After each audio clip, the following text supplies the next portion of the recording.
by your desire to remain in the spotlight for your personal benefit? No, ma'am.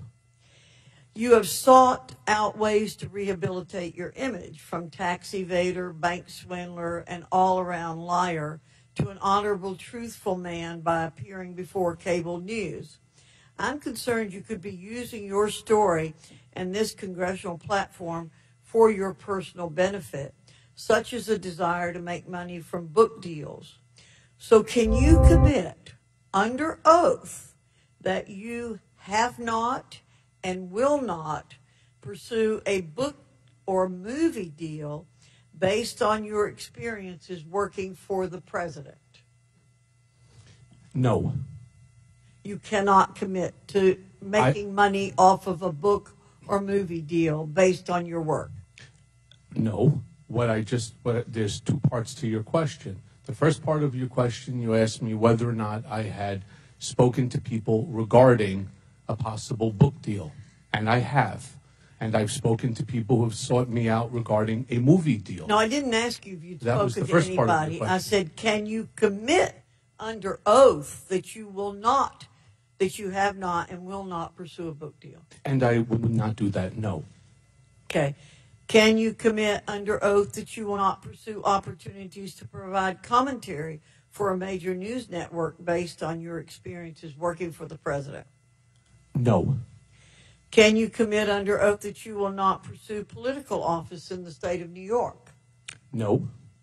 So you don't commit to changing your ways, basically, because you want to continue to use your background as a liar, a cheater, a convicted liar to make money.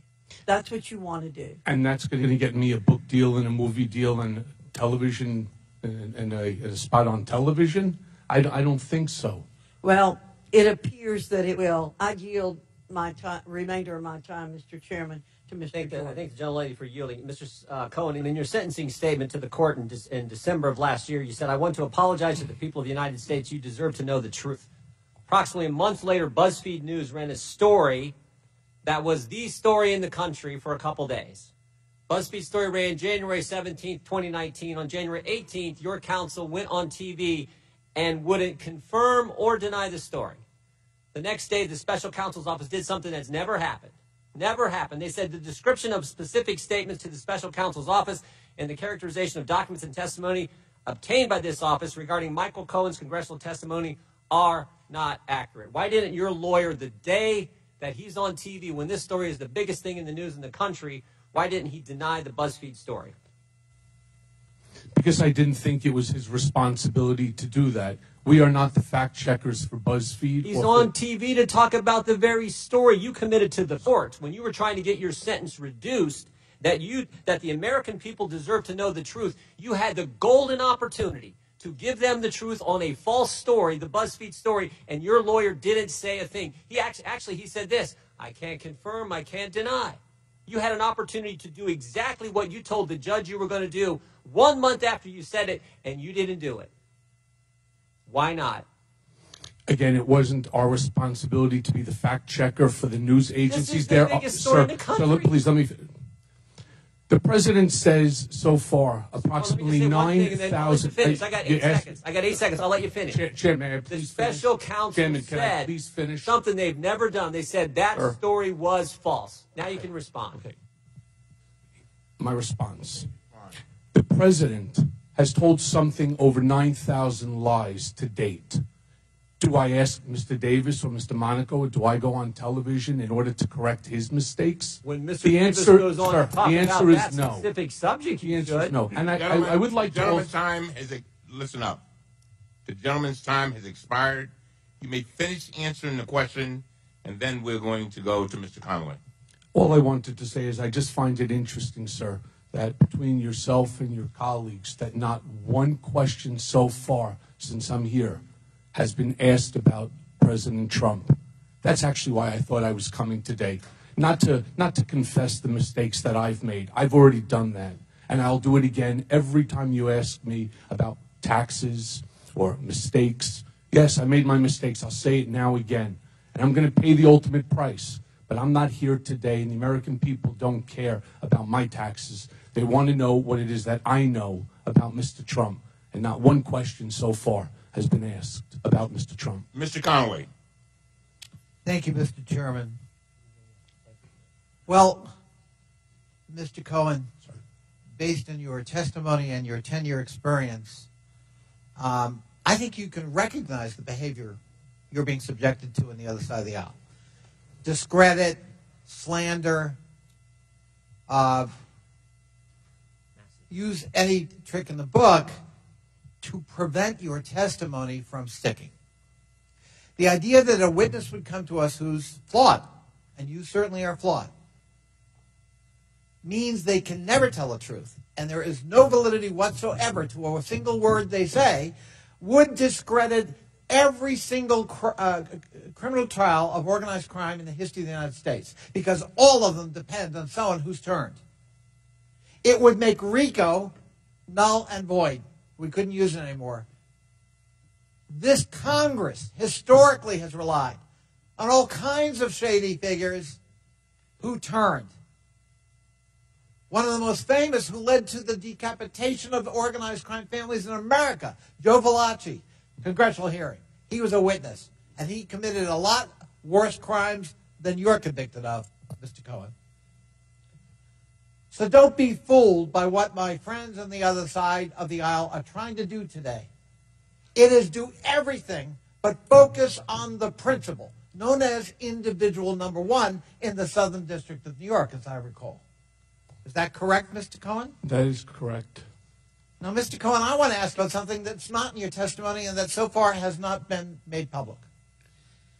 In our committee staff search of documents provided by the White House that were otherwise redacted or already in the public, and I guess the White House thought that was funny, they made one mistake, the White House. There was an email from a special assistant to the president to a deputy White House counsel, and the email is dated May 16th, 2017, and it says, and I quote, POTUS, meaning the president, requested a meeting on Thursday with Michael Cohen and Jay Sekulow.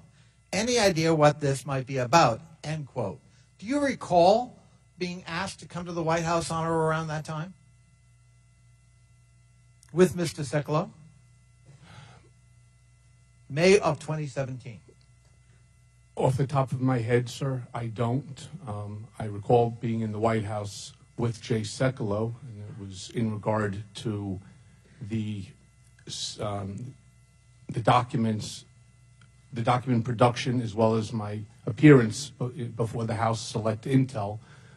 But I'm not sure if that's specifically different. But what I will do is I will check all my records, and I'm more than happy to provide you with any documentation or a response to this question. Well, that's you sort of touch on presumably the purpose of the discussion, at least among others. This meeting occurred just before your testimony before the Select Committee on Intelligence here in the House. Is that correct? I believe so, yes. Was that a topic of conversation with the president himself?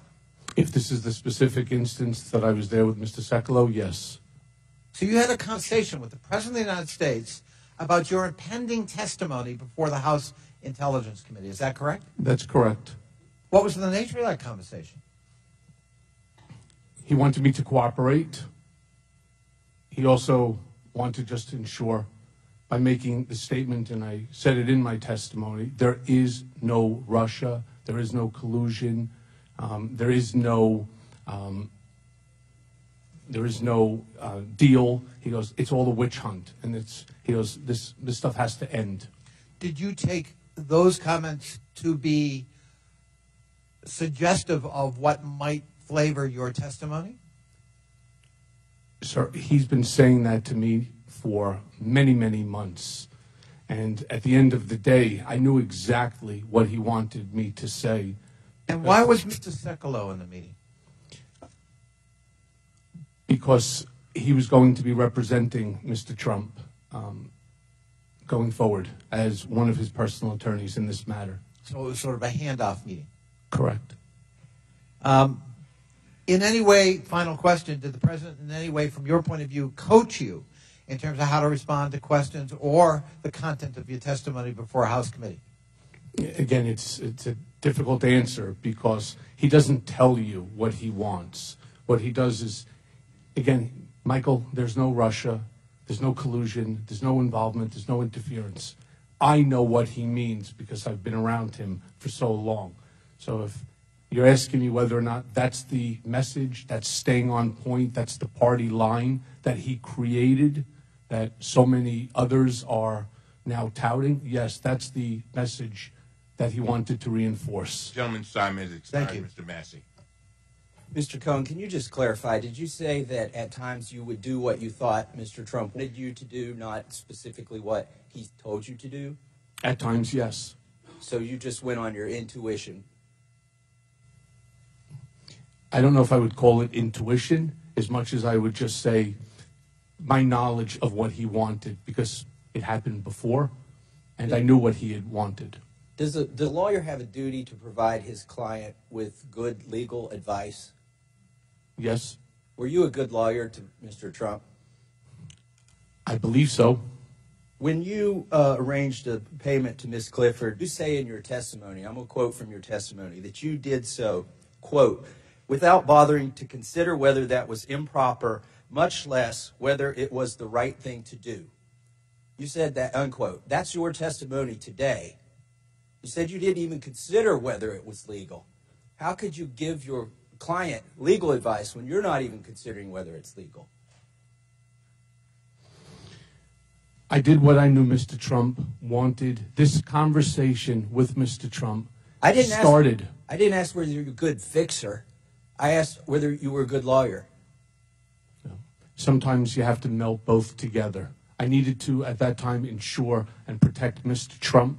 And So- if I put my, which I'm clearly suffering the penalty of, I clearly You said erred on the protect side Mr. of Trump. wrong. So you feel like without bothering to consider whether it was proper, much less whether it was the right thing to do, by ignoring any conscience, if you have one, that you were protecting Mr. Trump.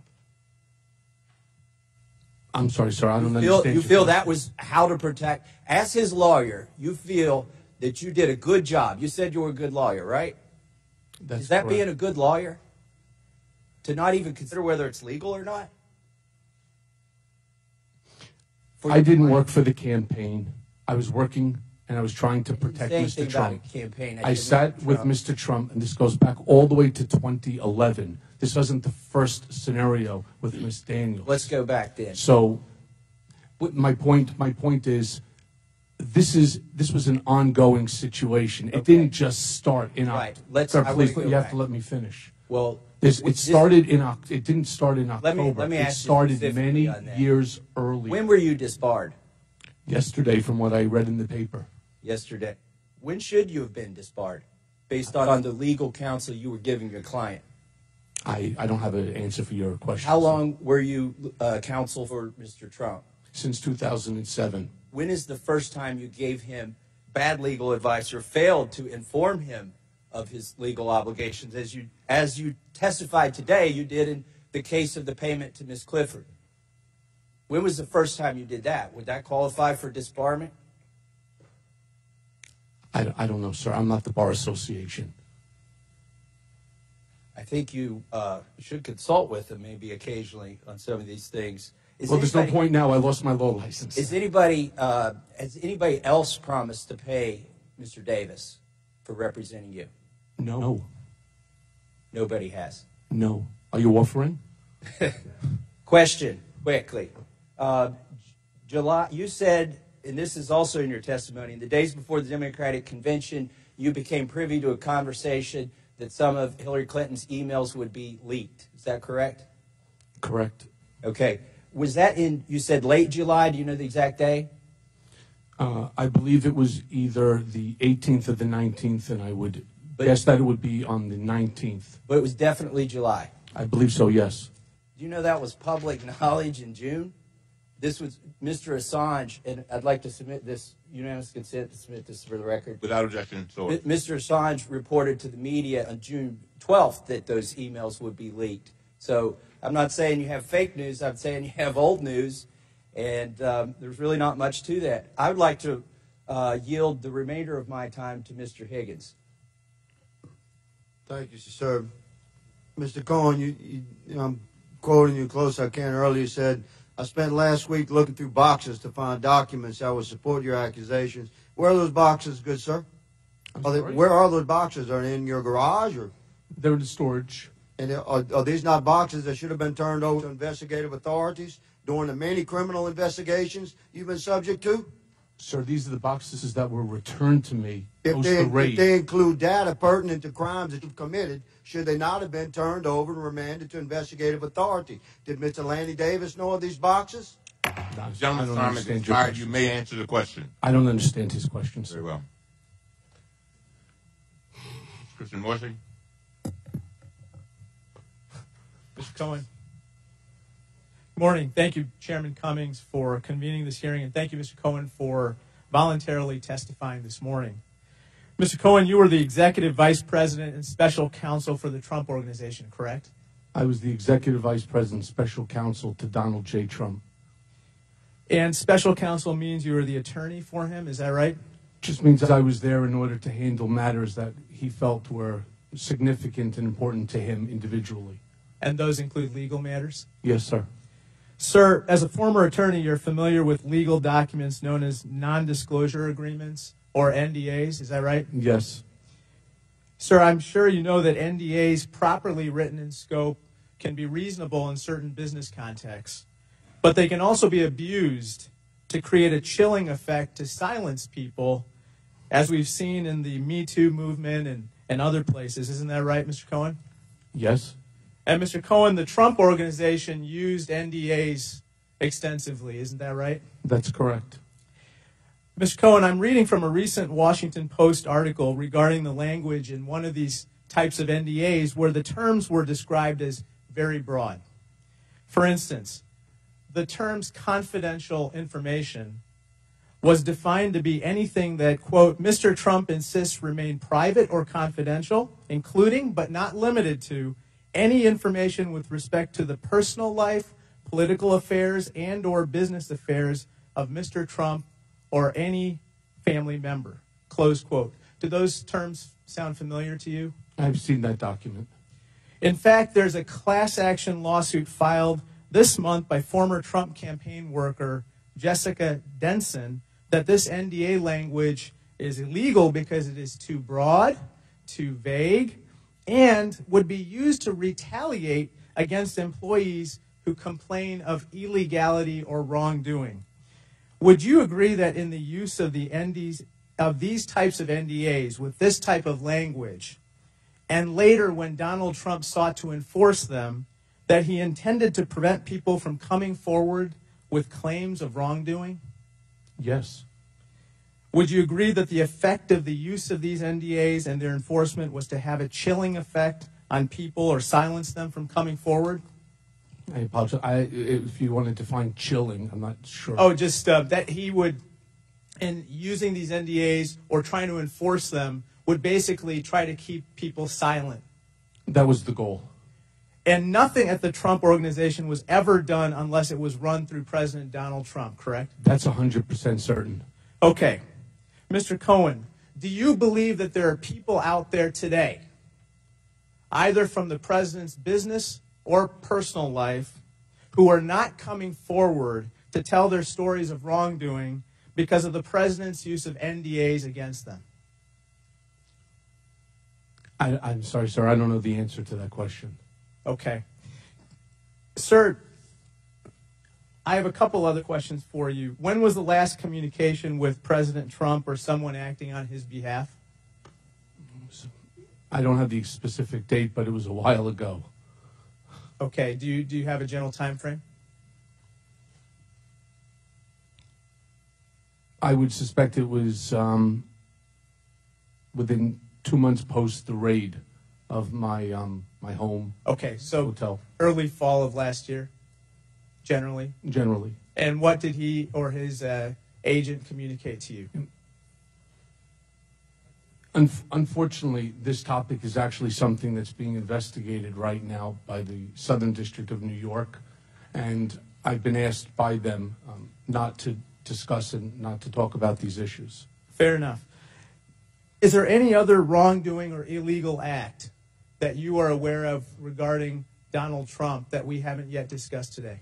Yes, and again, those are part of the investigation that's currently being looked at by the Southern District of New York.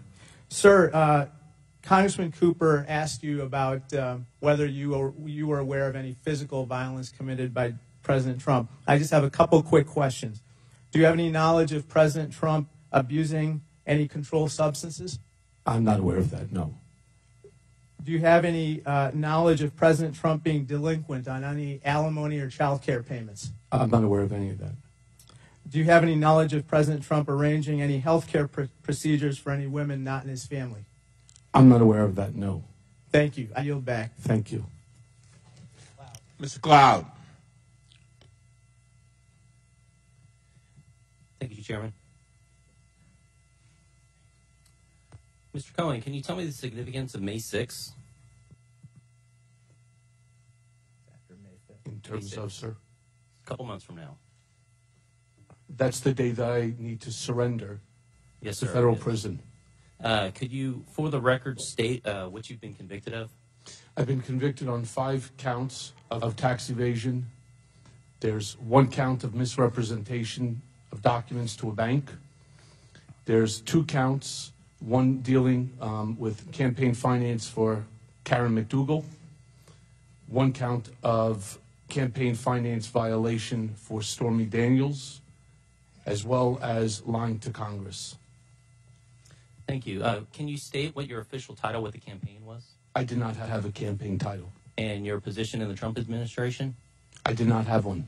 Okay, in today's testimony, you said that you were not looking to work in the White House. The Southern District of New York, in their statement, their sentencing memo, says this: Cohen's criminal violations in the federal election laws were also stirred, like others' crimes, by his own ambition and greed. Cohen privately told friends, colleagues, and including C's text messages, that he expected to be given a prominent role in the new administration. When that did not materialize, Cohen found a way to monetize his relationship and access with the president. So, were they lying, or were you lying today? I'm not saying it's a lie. I'm just saying it's not accurate.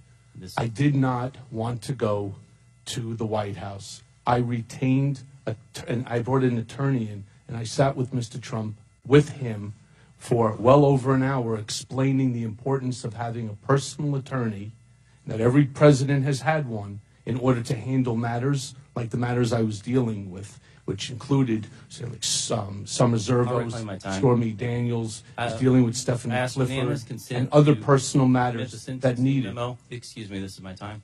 Thank you. I ask unanimous consent to submit the sentencing memo from the Southern District of New York for the record. Without objection, so ordered. It's fine. All right, I'll get that to you in a second. Okay, this memo states that you committed 4 distinct federal crimes over a period of several years. You were motivated to do so by personal greed and repeatedly used your power to influence for deceptive ends. It goes on to say that they were distinct in their harms, but bear a common set of characteristics, that they involved deception and were each motivated by personal greed and ambition. There's a lot we don't know in regards to this investigation, but here's what we do know. We know that you were expecting a job at the White House and didn't get it. You made millions lying about your close access to the president. You have a history of lying for personal gain, including that's banks, about your accountant, to law enforcement, and your family, the Congress, the American people.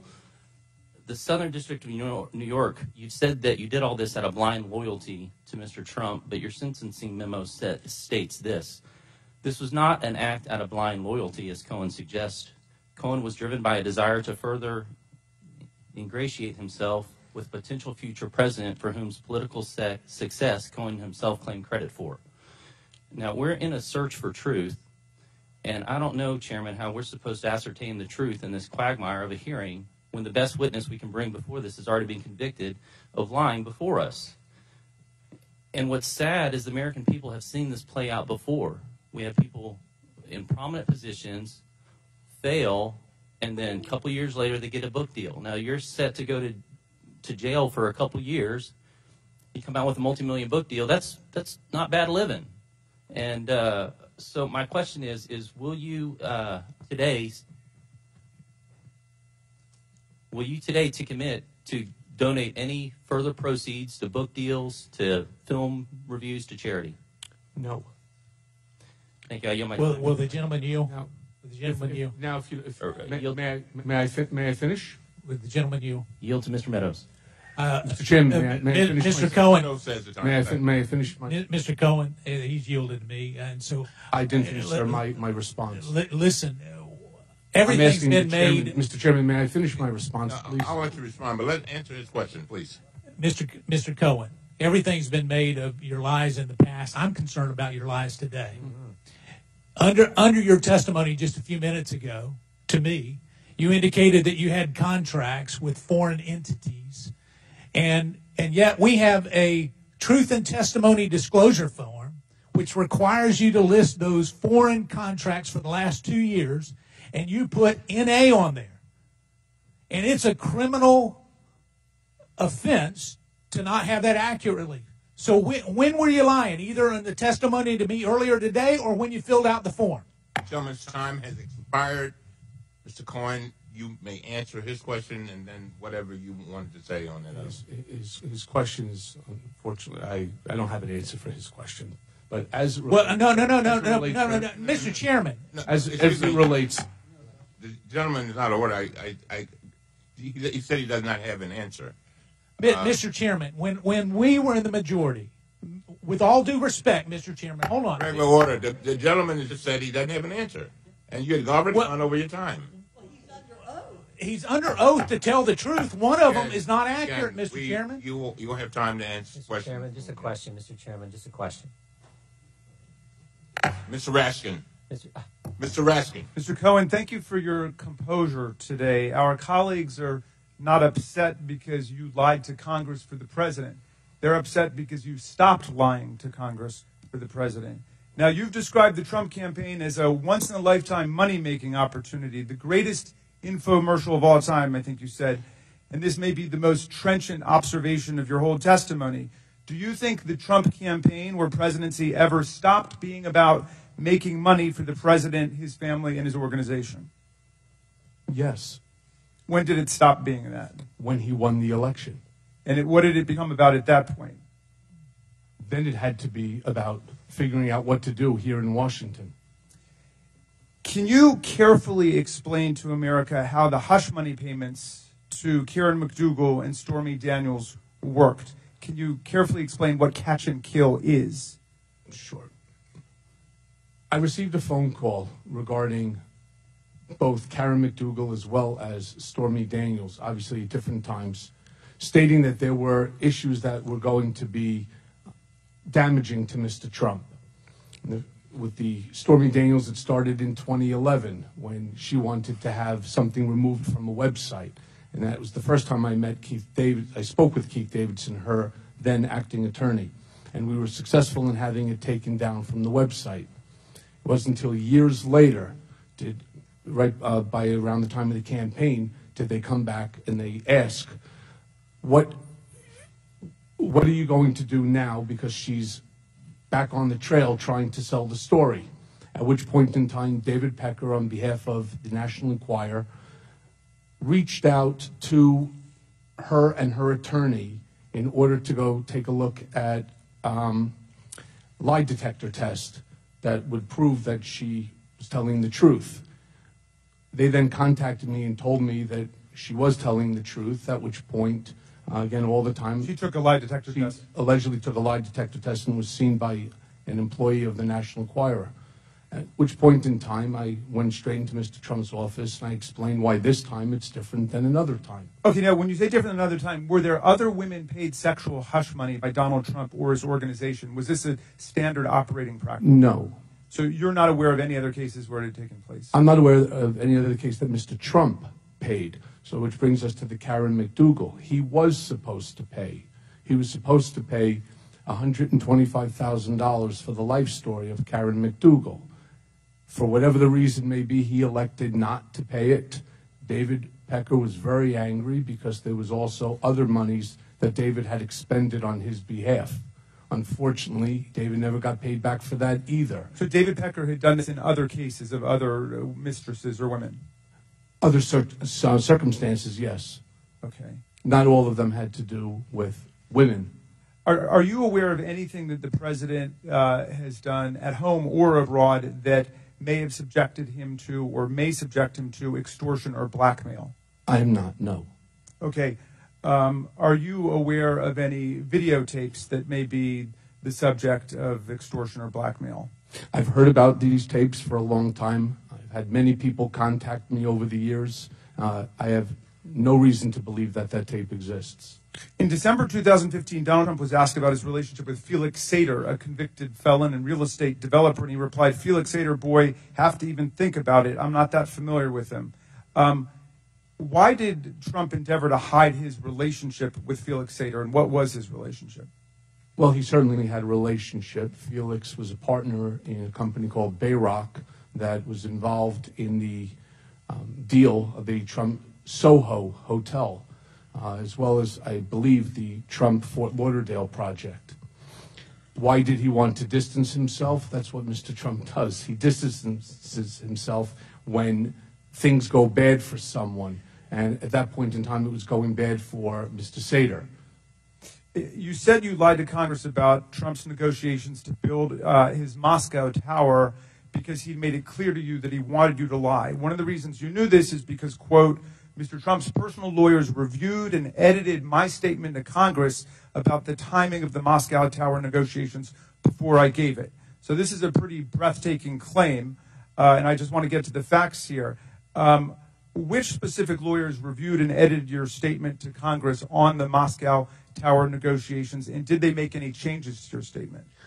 There were changes made, additions.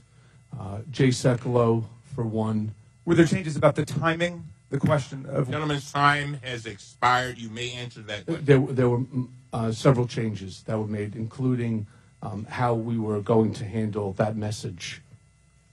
Mr. Which Gross, was... will you finish? Yes, the message, of course, being the length of time that the Trump Tower Moscow project stayed and remained alive. That was one of the changes. Yes. Mr. Grossman. Yeah, first of all, I'd like to clear up something, just a little something that bothers me. You started off your testimony, and you said, I think in response to some question, that President Trump never expected to win. I just want to clarify that I dealt with President Trump several times as he was trying to get Wisconsin. He was always confident. He was working very hard. And this idea that somehow he was just running to raise his profile for some future adventure, at least in my experience, is preposterous. And I always find it offensive when anti-Trump people imply that he just did this on a lark and didn't expect to win. But be that as it may, my first question concerns your relationship with the court. Do you expect, right now I think you're sentenced to 3 years, correct? That's correct. Do you expect any time using this testimony, other testimony, after you get done doing whatever you're going to do this week, do you ever expect to go back and ask for any sort of reduction in sentence? Yes, there are ongoing investigations currently being conducted that have nothing to do with this committee or Congress that I am assisting in, and it is for the benefit of a Rule 35 motion, yes.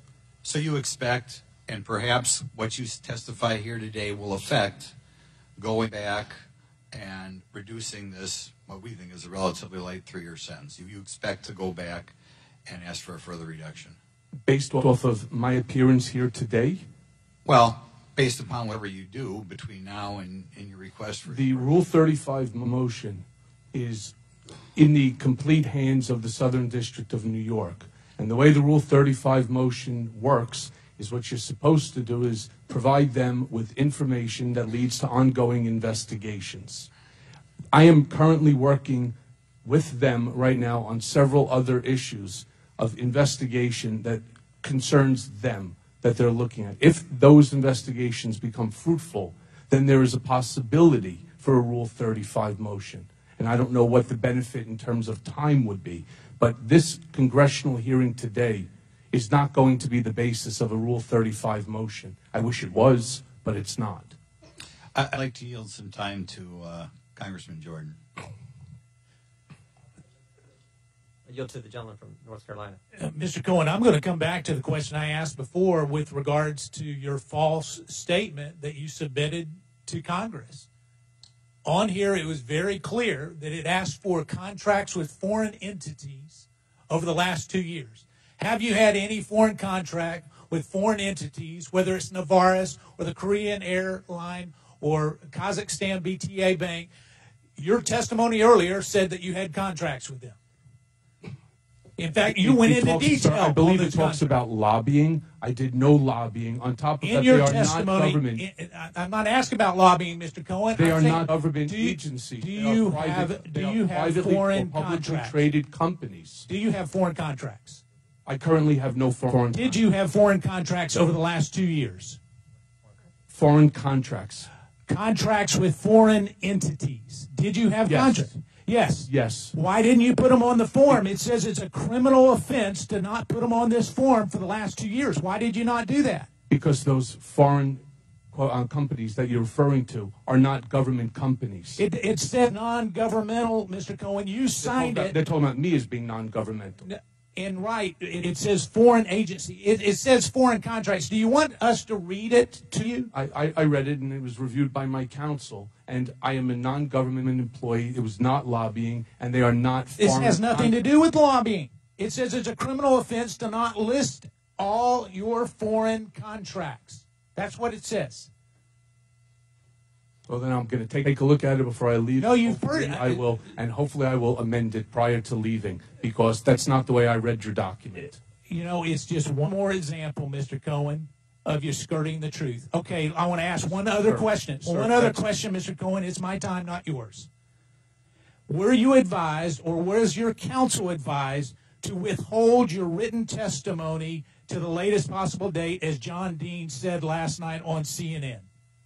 Was it my what?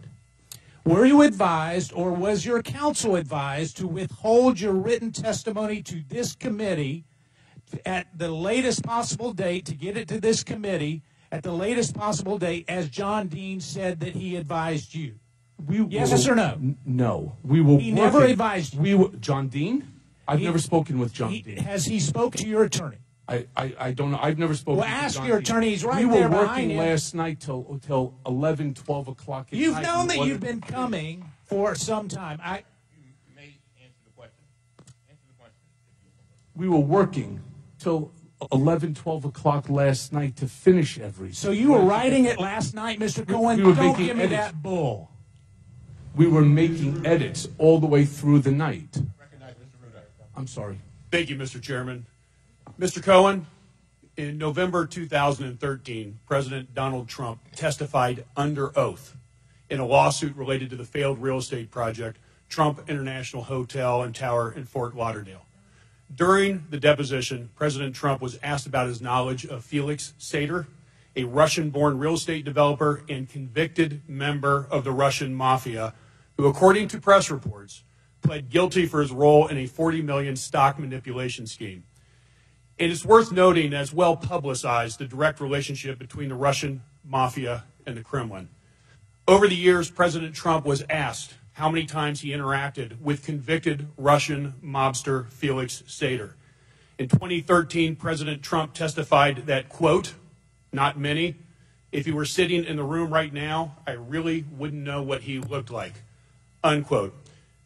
Mr. Cohen, as you previously testified, isn't it true that President Trump knew convicted Russian mobster Felix Sater in 2013 when he made that statement? Yes. Isn't it true that because of Mr. Sater's relationship to the Trump organization, that he had an office in the Trump Tower? And on the 26th floor, Mr. Trump. And the 26th floor is important. Why? Because it's Mr. Trump's floor. So he had an office on the same floor as President Trump. In fact, his office, when he left, became my office. And isn't it also true that convicted Russian mobster Sater even had business cards indicating that he was a senior advisor to Donald Trump, as reported by the Washington Post? Yes. Did convicted Russian mobster Sater pay rent for his office? No, he did not. So, based on those facts, isn't it true that President Trump misled at best, or worse, lied under oath? Yes. In December 2015, President Trump was asked again about his relationship to convicted Russian mobster Mr. Sater by a reporter for the Associated Press. He stated, quote, "Felix Sater, boy, I have to even think about it," unquote. He added, quote, "I'm not that familiar with him," unquote. Mr. Cohen, where would we find business records that explain the president's relationship to the convicted Russian mobster Felix Sater? Would those be in the Trump Organization's files? They'd be in the Trump Organization's files. There would be CCs to Bayrock, which was the name of Mr. Sater's company. I suspect on Mr. Sater's email address, possibly hard files in possession of Mr. Sater. And when you say in possession of the Trump Organization, where?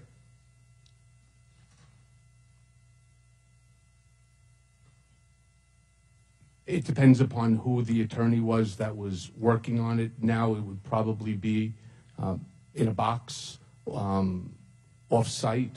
They have a storage facility that they put old files. In addition to convicted Russian mobster Sater, do you know of any other ties to convicted or alleged mobsters President Trump may have? I am not aware. Is it true that many people with ties to Russia ultimately bought condos in Trump properties, usually for cash? And if so, how many are we talking? 10, 20, 50? I'm not, honestly, sir, I'm not aware of any. The statement that you're referring to, I believe, was made by either Eric or Don, and I don't agree with it. So are you aware of any cash purchases by Russian oligarchs and family members of Trump properties? I'm not aware of that. I can tell you when you say cash, if you mean walking in with a satchel of rubles, the answer is I've never seen that happen. I've never heard of it. I will tell you when we sold Mr. Trump's property in Palm Beach, the home for $95 million, it came in by wire, and that came from Mr. Rybolovyev's bank account. One other question. You also talked about President Trump doing negotiations throughout the campaign regarding the Trump Tower in Moscow. Was he directly involved in those negotiations? And if so, how do you know? Well, the answer is yes. And as it relates to negotiations, it was merely follow-ups as to what's currently happening, what's happening with Russia, meaning he wanted me to give him a status report. The problem with this is that the project never advanced because they were unable, Mr. Sater was unable to provide me with proof that somebody owned or controlled a piece of property that we can actually build on. The gentleman's time has expired, Mr. Marsh. Mr. Cohen, why did Mr. Trump choose to hire you, and why did he trust you with the various tasks that you performed for him? I don't know, sir. You would have to ask him that question. Well, we've heard here that you have bad character. You've admitted to that over the years. You have no idea why he chose to hire you. In 2006, I was asked by Don Jr. to come meet with his father. I did. He then followed up by asking if I would take a look at an issue that was occurring at Trump World Tower with the board. I went ahead and I looked into it, and I found that the statements that the board were making about Mr. Trump were inaccurate. And the reason Don came to me is because I had an apartment there for investment. My parents had an apartment there. My in-laws lived there. Friends of mine, we all bought as a big block from a brokerage company. We got a good price on each unit. And we ultimately turned over the board, and I became actually the treasurer of the board because the out-of-control spending was going to put the building into bankruptcy. And I was proud to say that within a year, we had plus $1 million versus minus 1.3. At the end of the day, Mr. Trump appreciated that, and he tasked me with something else. It was to handle a problem that Don Jr. had created in terms of a business, a license deal, and we resolved that. And then on top of that, the third time, Mr. Trump had asked me to take a look at the third Trump Entertainment Resort Chapter 11 reorganization, because he had a series of questions that he wanted answered. And I read these 2 stack books, gave him the answers that he needed, and with that, the next time I was sitting in his office, and he asked me if I was happy at the sleepy old firm that I was with. I said yes. He said, would you rather work for me? And I asked if you offer me a job. And he said, yeah. And we negotiated, and I actually never went back to my office. All right. But you've suggested that the president sometimes communicates his wishes indirectly. For example, you said, quote, Mr. Trump did not directly tell me to lie to Congress. That's not how he operates, end quote. Can you explain how he does this? Sure. It would be no different if I said, that's the nicest looking tie I've ever seen. Isn't it? What are you going to do? You're going to fight with him? The answer is no. So you say, yeah, it's the nicest looking tie I've ever seen.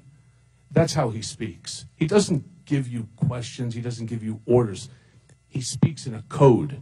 And I understand the code because I've been around him for a decade. And it's your impression that others who work for him understand the code as well? Most people, yes. Mr. Cohen, I don't know whether we should believe you today, but I'm going to ask you this one last question. What is the truth that you know President Trump fears most?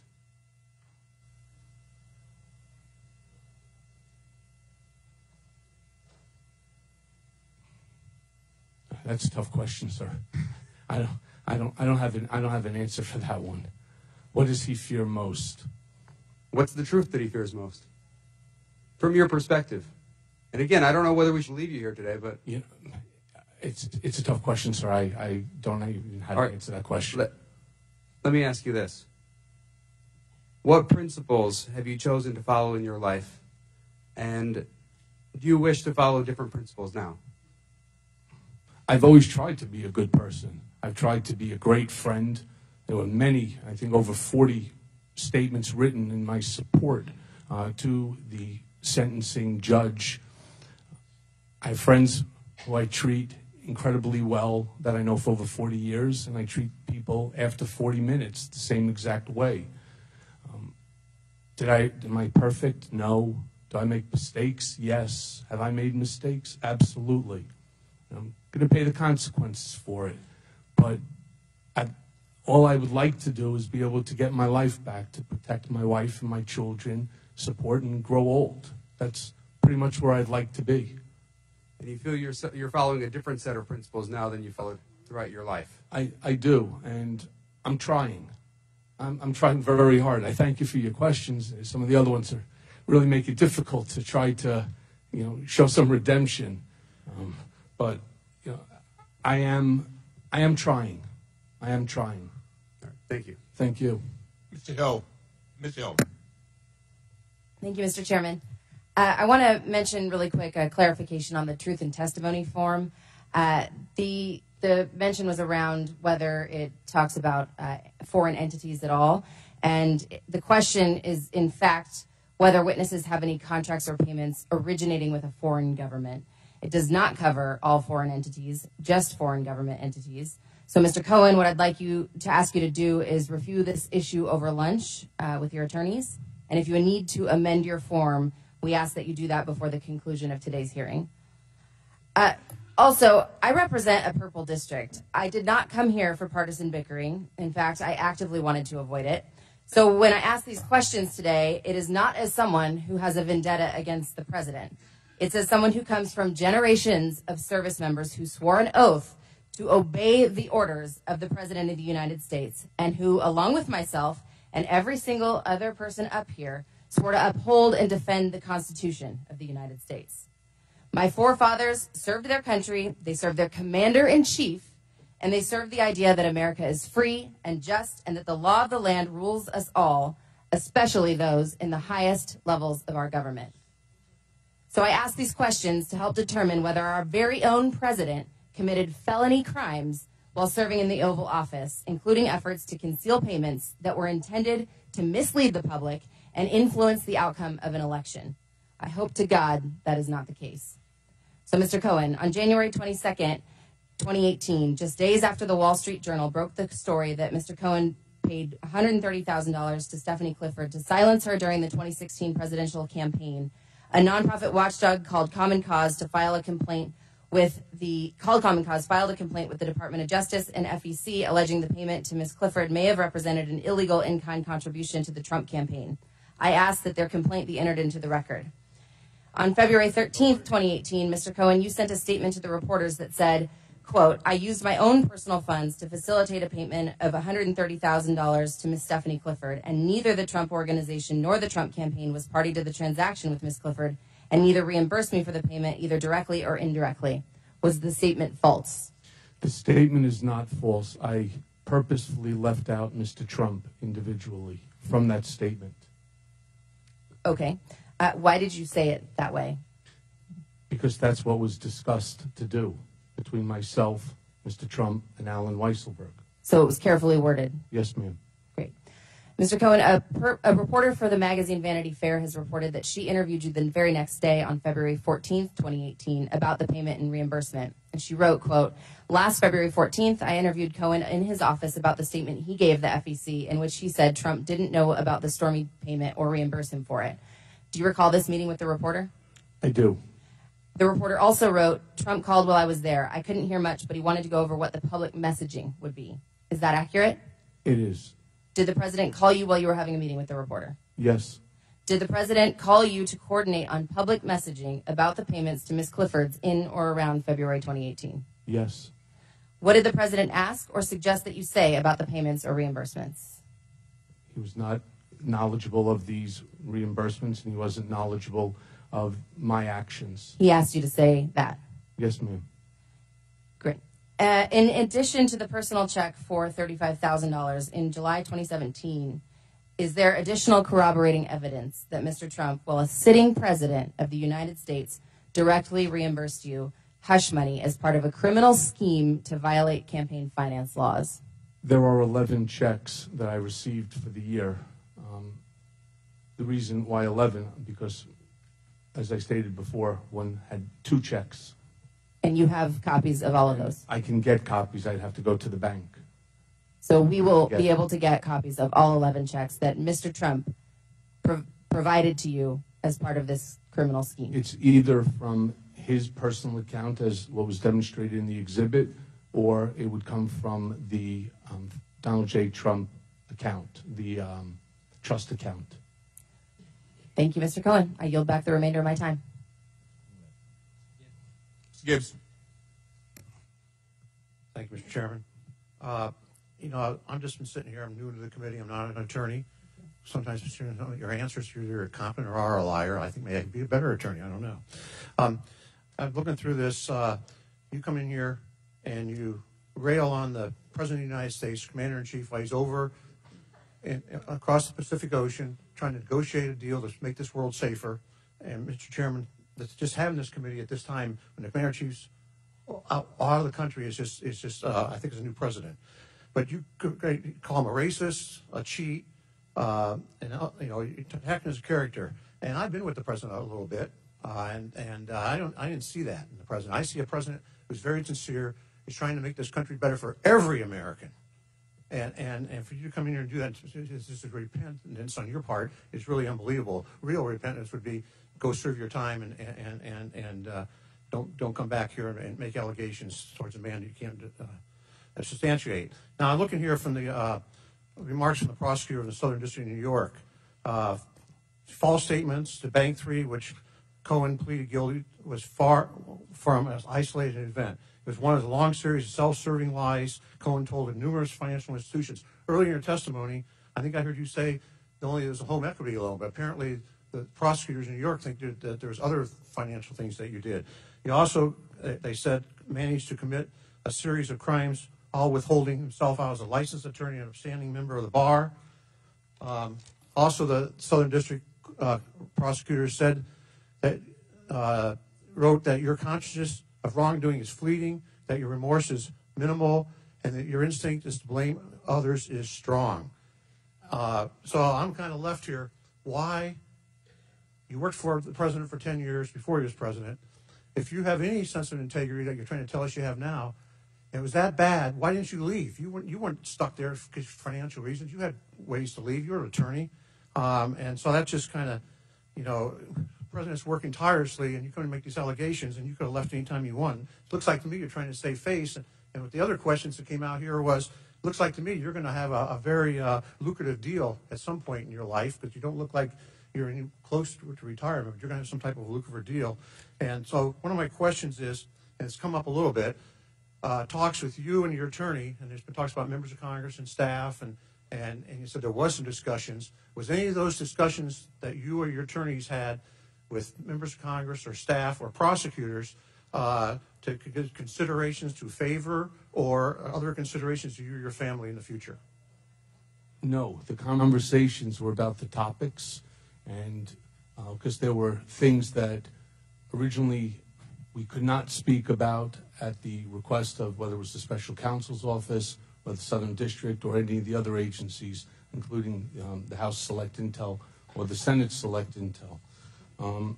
Sir, just for your personal edification here, I was asked to come here. Your chairman sent a letter to Mr. Davis, and I accepted, so I'm here voluntarily. And I understand that. And if you believe that I'm here, I understand. I think this is political theater. Sir, if you believe it's not political theater for me, and I take no pleasure in saying anything negative about Mr. Trump. You've met him for a short period of time. I've been with him for over a decade. I've traveled with him internationally. I've spent dinners with him. It doesn't make me feel good about what's going on here. And as far as saving face, I'm not sure how being in front of the world, being called well, this world today, with these lucrative book deal movies that come about, I think you'll be pretty good in about 5 years. I yield the rest of my time to the chair, ranking member. I thank the gentleman for yielding. Earlier you said you started the campaign? That's correct, in 2011. You started the campaign for President of the United States for Donald Trump? I certainly did, sir. Now that's news. ShouldTrumpRun.com. Wow. 2011. It was my idea. I saw a document in the newspaper that said, who'd you vote for in 2012? 6% of the people said Michael Cohen. 6% of the people turned around and said they'd vote for Donald Trump. The reason Donald Trump is president. So I brought it into his office and I said to him, Mr. Trump, take a look at this. And he goes, well, wouldn't that be great? And with that is where it all started. Yeah. Okay. Like I'm sure he had never thought of anything like that until you came. No, I didn't. Let me ask you one question. I got 8 seconds. I got 8 seconds. What did you talk to Mr. Schiff about? I spoke to Mr. Schiff about topics that were going to be raised at the upcoming hearing. Whoa. Not just what time to show up, actually what you're going to talk about? The gentleman's time has expired. Wow. Mr. Sarbanes. Mr. Sarbanes. Thank you, Mr. Chairman. Thank you, Mr. Cohen. I know the other side is suggesting that you are an incorrigible liar and that you're lying here today. I can't think of anything you have to gain at this point from lying. I mean, they talk about book deals and other things that you want to do, but I see a lot more that you could lose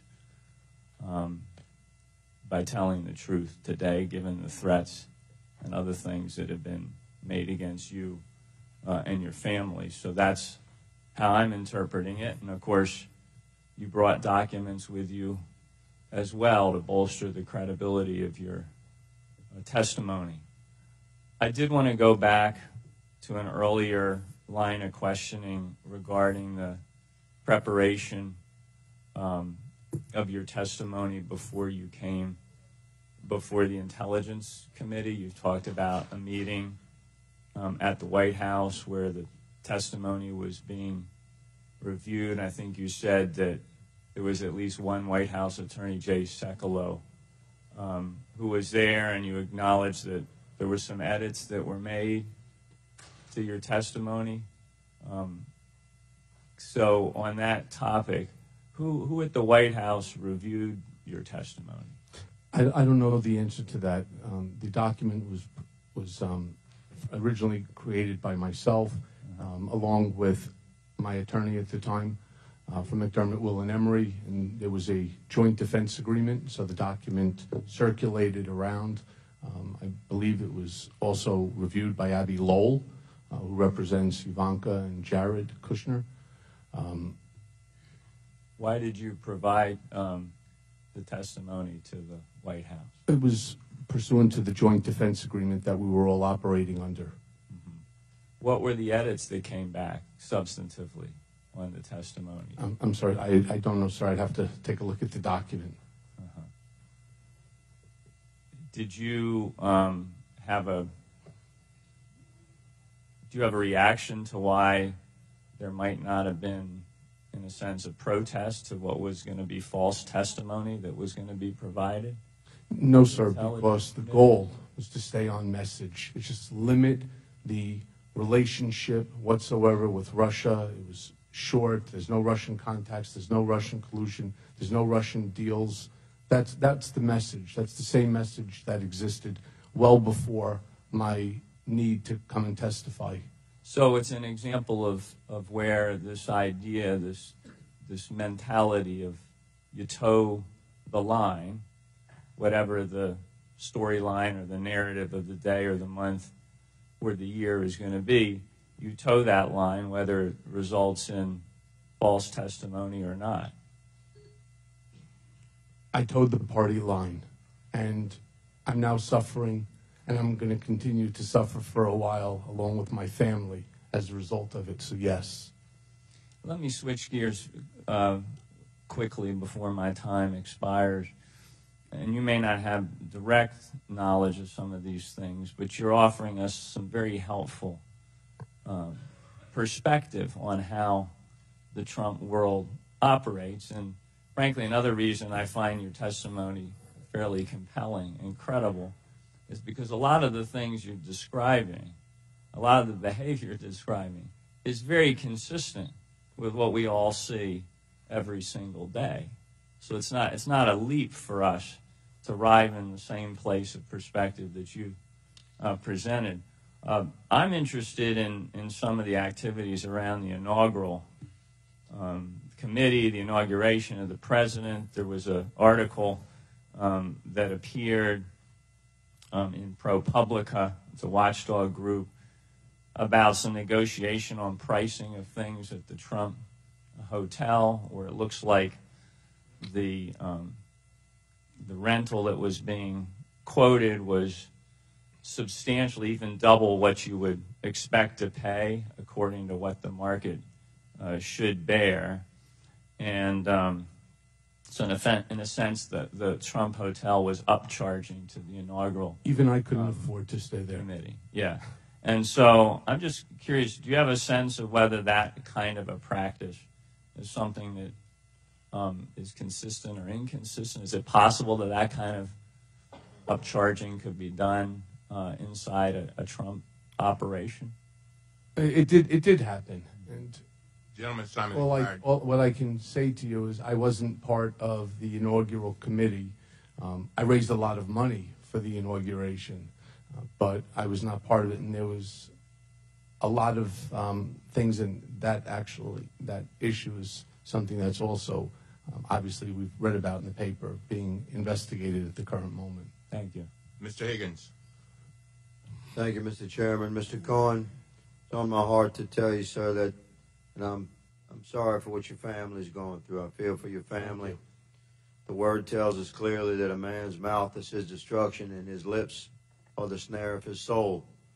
And I see you, a man trapped in that. However, I must tell you that I've arrested several thousand men, and you remind me of many of them.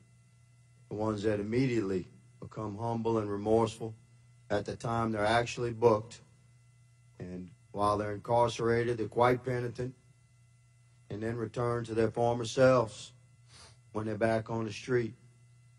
So, respectful to your family and what they're going through, I owe you the honesty to tell you that that's my sense of you, good sir.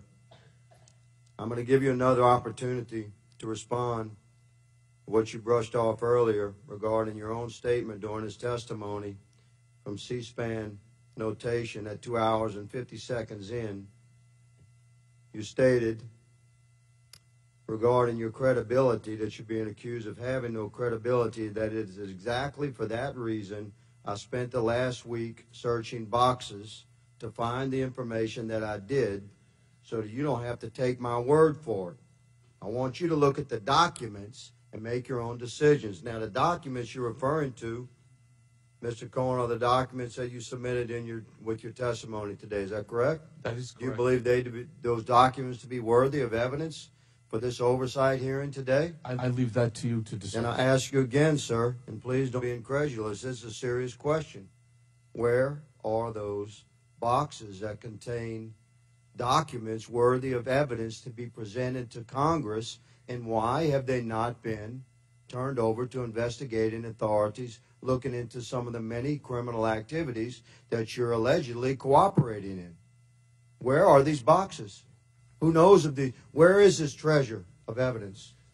The boxes that I'm referring to were boxes that were in my law office when the FBI entered and seized documents. Mr. Chairman, I hope that the investigating authorities have noted what the gentleman had just stated, and that actions be taken for those boxes to be seized and reviewed based upon proper warrants signed by a sitting judge. You noted earlier today, Mr. Cohen, quite incredulously, one of my colleagues asked you regarding the television deal. You expressed wonderment that your predicament could possibly get you on television. It certainly got you on television today, has it not, sir? So I was on television representing Mr. Trump going back into 2011. Well, I didn't know who you were until today, really, until the FBI raided your home. Most of Americans didn't know who you were. How many attorneys do you think Mr. Trump has had through the course of his career? Quite a few, I imagine. You're just one that's in a trap right now, and I understand you're trying to get out of it. You're in a bind. But I ask you, good sir, have you discussed film and book deals with your stated current attorney, Mr. Davis, Lanny Davis?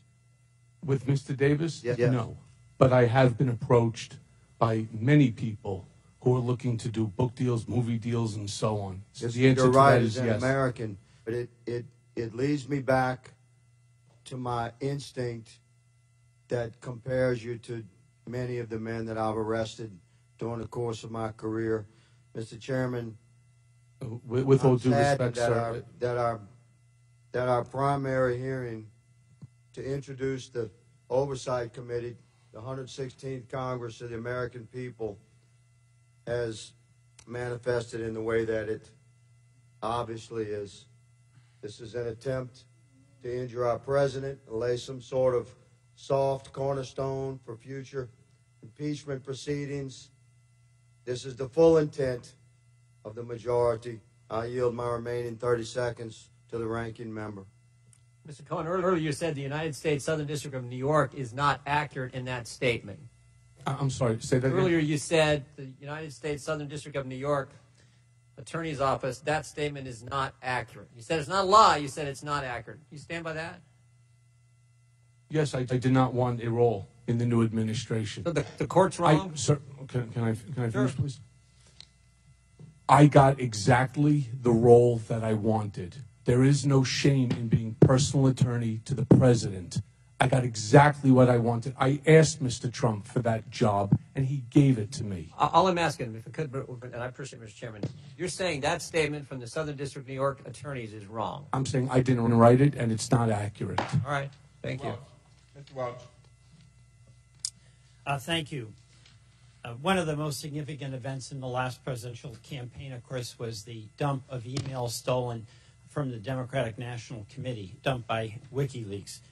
Mr. Cohen, during your opening statement, which was at the height of the election, you testified you were actually meeting with Donald Trump in July 2016 when Roger Stone happened to call and tell Mr. Trump that he had just spoken to Julian Assange. Is that correct? That is correct. All right. And you said that Mr. Assange told Mr. Trump about an upcoming, quoting your opening statement, quote, massive dump of emails that would damage Hillary Clinton's campaign. So I want to ask you about Roger Stone's phone call to the president. First of all, was that on speakerphone? Is that what you indicated? Yes. So Mr. Trump has a black speakerphone that sits on his desk. He uses it quite often because of all the number of phone calls he gets. Now, in January of this year, 2019, the New York Times asked President Trump if he ever spoke to Roger Stone about these stolen emails, and President Trump answered, and I quote, "No, I didn't. I never did." Was that statement by President Trump true? No, it's not accurate. And can you please describe for us, to the best of your recollection, you were present, exactly what Mr. Stone said to Mr. Trump? It was a short conversation, and he said, "Mr. Trump, I just want to let you know that I just got off the phone with Julian Assange, and in a couple of days, there's going to be a massive dump of emails that's going to severely hurt the Clinton campaign." And was Mr. Trump and Mr. Stone aware of where those emails came from? That I'm not aware of. Did Mr. Trump ever suggest then or later to call the FBI to report this breach? He never expressed that to me. Did the president at that time or ever since, in your knowledge, indicate an awareness that this conduct was wrong? No. The reason I ask is because on July 22nd, on the eve of the Democratic Convention, WikiLeaks published, as you know, the 20,000 leaked internal DNC emails. Could your meeting with Mr. Trump have been before that date? Yes. So Mr. Trump was aware of the upcoming dump before it actually happened? Yes. Right. And is there any Though, sir, I don't know whether he knew or not, and I don't believe he did, what the substance of the dump was going to be, only that there was going to be a dump of emails. And he was aware of that before the dump occurred, correct? Yes, sir. All right. And are there any records that would corroborate the day of this meeting, calendars perhaps? I'm not in possession, but I believe, again, this is part of the special counsel, and they probably best suited to corroborate that information. Was anyone else present in the room during the call? I don't recall for this one, no, sir. Is there anyone else the committee should talk to about the president's knowledge of the WikiLeaks email dump? Well, again, when he called, Ronograph yelled out to Mr. Trump, "Roger's on line 1, which was regular practice. And that's his assistant? That's his, yes. All right. And during a news conference on July 27th, 2016, then candidate Trump publicly appealed to Russia to hack Hillary Clinton's emails and make them public. He stated, and I quote, "Russia, if you're listening, I hope you're able to find the 30,000 emails that are missing." Now, going back to Mr. Stone's phone call to the president, do you recall if Mr. Trump had knowledge of the WikiLeaks dump at the time of his direct appeal to Russia? I am not. But the call with Mr. Stone, you believe, was before Yes. this 27th? Yes, I'm sorry. If I thought you were talking about a different set of documents that got dumped. So I was in Mr. Trump's office, it was either July 18th or 19th. And yes, he went ahead. I don't know if the 35,000 or 30,000 emails was what he was referring to, but he certainly had knowledge. All right, thank you. Just Yes, one sir. last question. Mr. Raskin had been asking you some questions, and one of the things in your answer was that Mr. Pecker expended other monies to protect Mr. Trump. Can you elaborate on what some of those other activities were? Sure. There was the story about Mr. Trump having a love child with an employee, and actually the husband of that employee works for the company as well. And there was a elevator operator who claims that he overheard the conversation taking place between one of Mr. Trump's other executives and somebody, and he ended up paying like $15,000 in order to buy that story to find out whether it was true or not. And that's just one example of things that David had done over the years. It was the reason why in the recording, when David was looking to become the CEO of Time magazine, we were concerned about, we'll call it the treasure trove of documents that had been created over the years, that if he left, somebody could open up the key to a drawer and find all this information. So we were going to look to buy all of those life rights and so on. Gentleman's time expired. Mr. Norton. Cohen, thank you for testifying. I join Congressman Higgins in feeling for your family. They have no part in this. I've heard all the testimony, and I'm trying to decide what Clay's trying to decide. Are you really sorry for what you did, or you just got caught? And the thing that amazed me is that in your opening statement, which, let me quote, last fall, I pled guilty in federal court to felonies for the benefit of, at the direction of, and in coordination with individual one. Was that President? Yes, sir. Okay. Your crimes were of your own to benefit yourself. Some of them, yes. No, go through all the ones with the real estate, with the banks. On your HELOC loan, you failed to disclose more than $20 million in debt. You failed to disclose $70,000 in monthly payments. On your $14 million line of credit, you failed to disclose that you had drawn on that. So this was all for yourself. This wasn't for the benefit of President Trump. This was to benefit Michael Cohen. So that's my question. Did you just get caught? And you worked for this man for 10 years, Mr. Cohen. You came in here with these. He's a con man. He's a cheat. This is the very man that, didn't you wiretap him illegally? Did you not wiretap President Trump without his knowledge? I did record Mr. Trump in a conversation, yes. Is that lawyer-client privilege? Is that something that an honest guy would do? An honest lawyer? I actually never thought that this was going to be happening and that recording even existed. I had forgotten. But you did it. Yes, I did. Have you ever...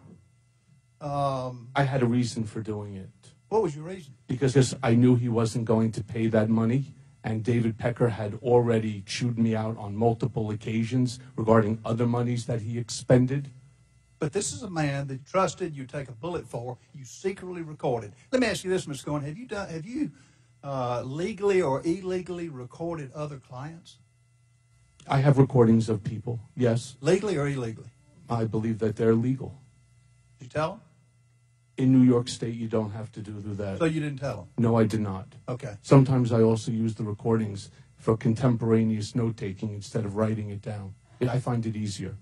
If the shoe were reversed, would you like your trusted lawyer recording you? I probably would not, no. No, sir. It's untrustworthy. It's something people just would not do. Now, your bank loans that I just ran down, did you ever default on any of these loans? No, sir. So the bank didn't take any loss? No bank has. I am not in default. I've never filed a bankruptcy. The HELOC you're referring to, I replaced that from a different HELOC, paid it off. I owe no banks any money. How about your medallion taxi cab today? Did you have to sell that? I'm still, well, the ones in Chicago, yes, I do have to sell. However, New York, the answer is no, I don't. And the industry is going through a major correction because of ride sharing. It's changed a lot of things. The value of it has? Yes, sir. Right. So no bank, would the banks give you a loan again based on your record? Actually, they did. They did. The bank actually redid and they refinanced the entire package. Currently? Post this, yes. Okay. Have they never had to do a loan loss reserve for the projected losses? I don't know what they did, but it's still the same amount. I didn't get the benefit of it, no, sir. Most likely they did. I was on an audit committee. They may have done that, sir, but that's for their own banking, not for me. No, it's by law. My if they suspect you of lying, which you admitted to, if they suspect you of maybe not being able to make a loan payment, they have to have a loan loss reserve that's 125% of what you. If it's $20 million, they have to post in their account $20 million plus. So they get no interest on it. And you know who pays for that? The American public who deals with that bank. Yes, but sir, I'm not in default, and I'm current on each and every one of those medallion loans. And I've never owed any money to First Republic Bank. In fact, at the time that I had the HELOC, I had more cash sitting in that same bank than Last question. than the HELOC and my mortgage combined. Have you ever been to Prague? I've never been to Prague. Never have. I've never been to the Czech Republic. Yield my balance my time. Ms. Fear. Thank you, Mr. Chairman, and thank you, Mr. Cohen.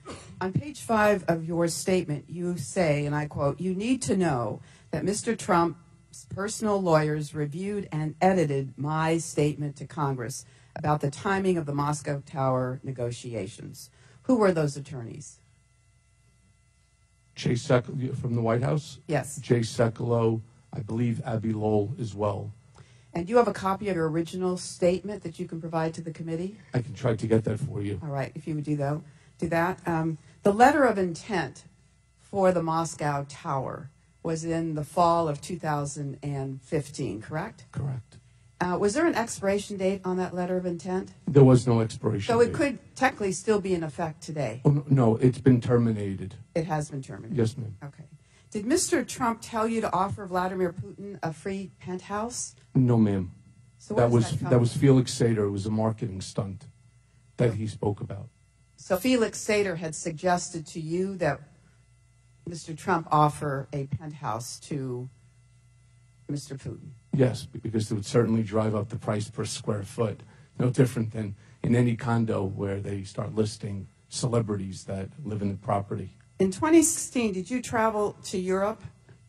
Yes, Did you meet with persons associated with the Moscow Tower project? no. It was for personal? Or? Personal. My daughter was studying at Queen Mary in London. So you did not meet with any Russians? No. There is an elevator tape that has been referenced as a catch and kill product. It was evidently of Mr. Trump and a woman, presumably Mrs. Trump. Is that correct? Are we talking about in Moscow or the Trump Tower elevator tape? There's an elevator tape that went up for auction, ostensibly in 2016. Is Yes, that I've correct? heard about this. And who was on that tape? It's Mr. Trump with Melania.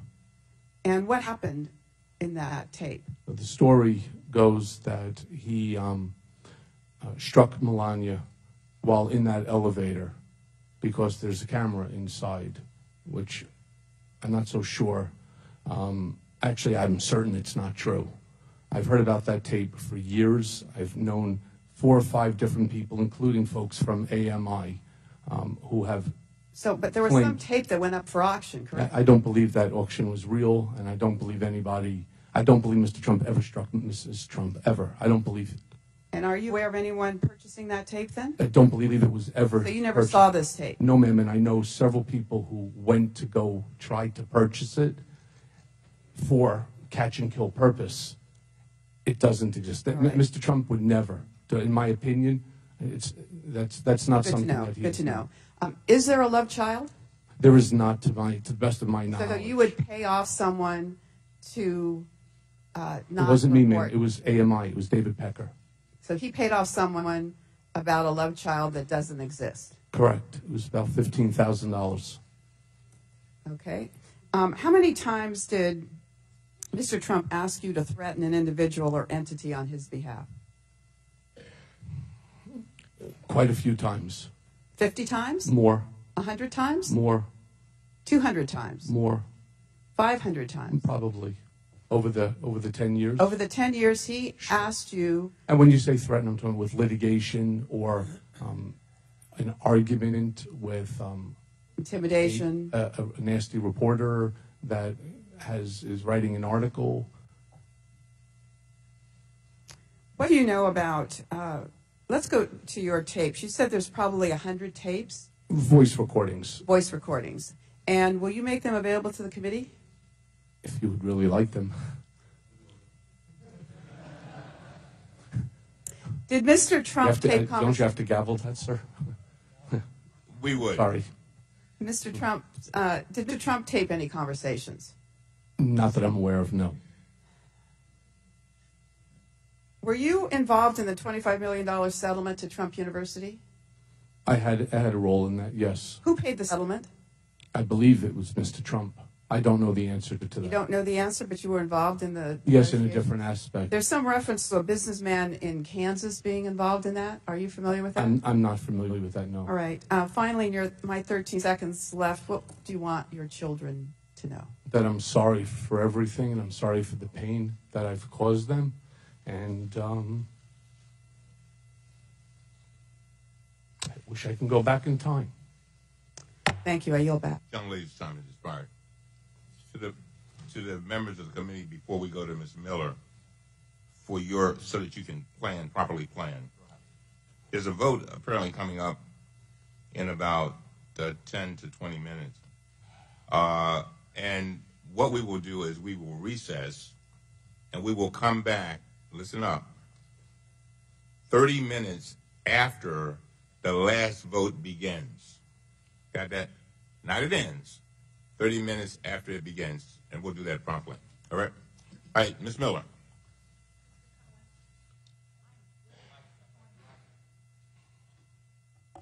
I am very disappointed to have you in front of this committee today. Quite frankly, this isn't the reason the people of West Virginia sent me to Congress. I find this hearing not in the best interest of the American people. This is another political game with the sole purpose of discrediting the president. If it was not already obvious, there are members here with a singular goal in Congress: to impeach President Trump. To achieve this goal, they will waste not only precious taxpayer dollars, but also time in this committee and Congress as a whole. In fact, they will go so far as to bring a convicted felon in front of our committee. We are supposed to take what you say, Mr. Cohen, at this time about President Trump as the truth.